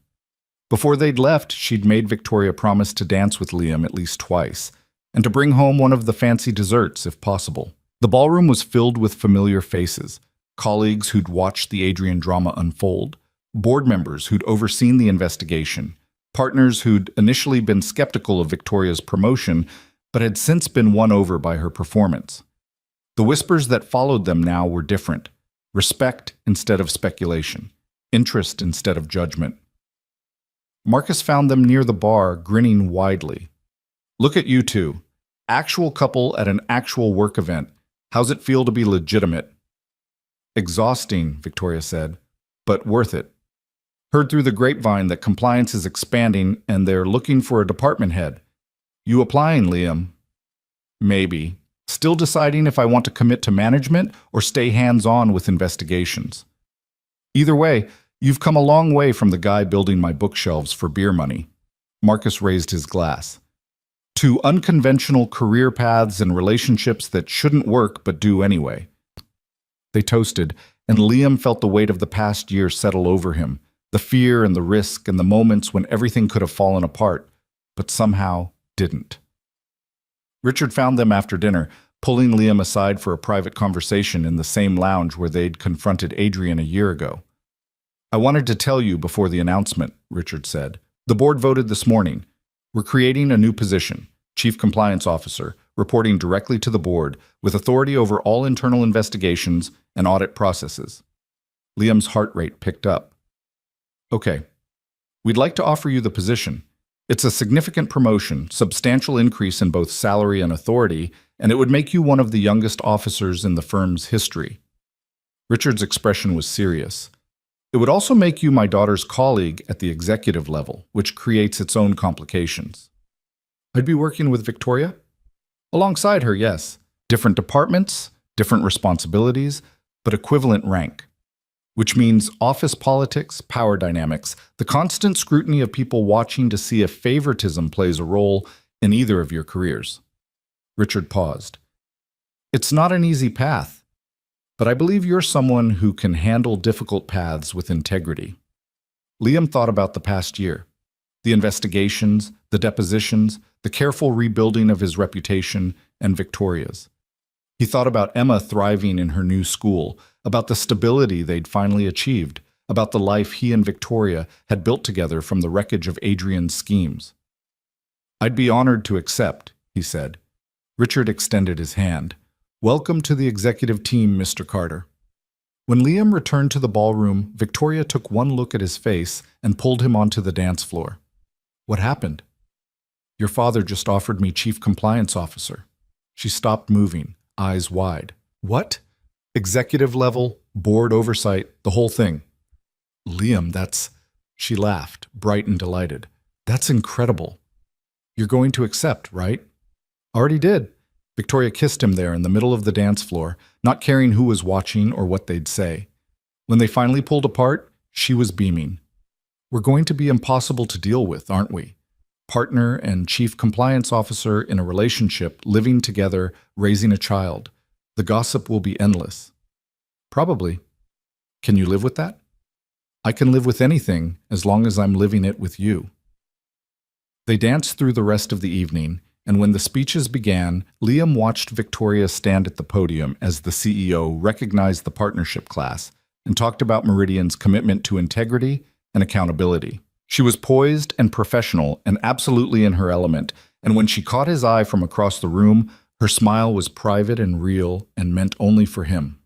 Later, after they'd made their excuses and escaped into the cool spring night, Victoria pulled him toward the river walk where they'd stood a year ago, deciding to make their fake relationship real.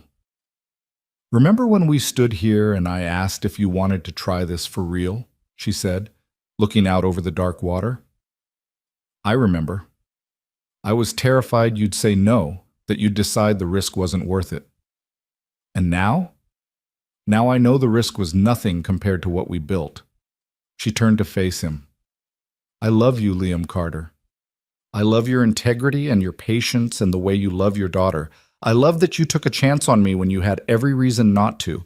I love the life we're building together. Liam felt emotion tighten his throat. I love you too.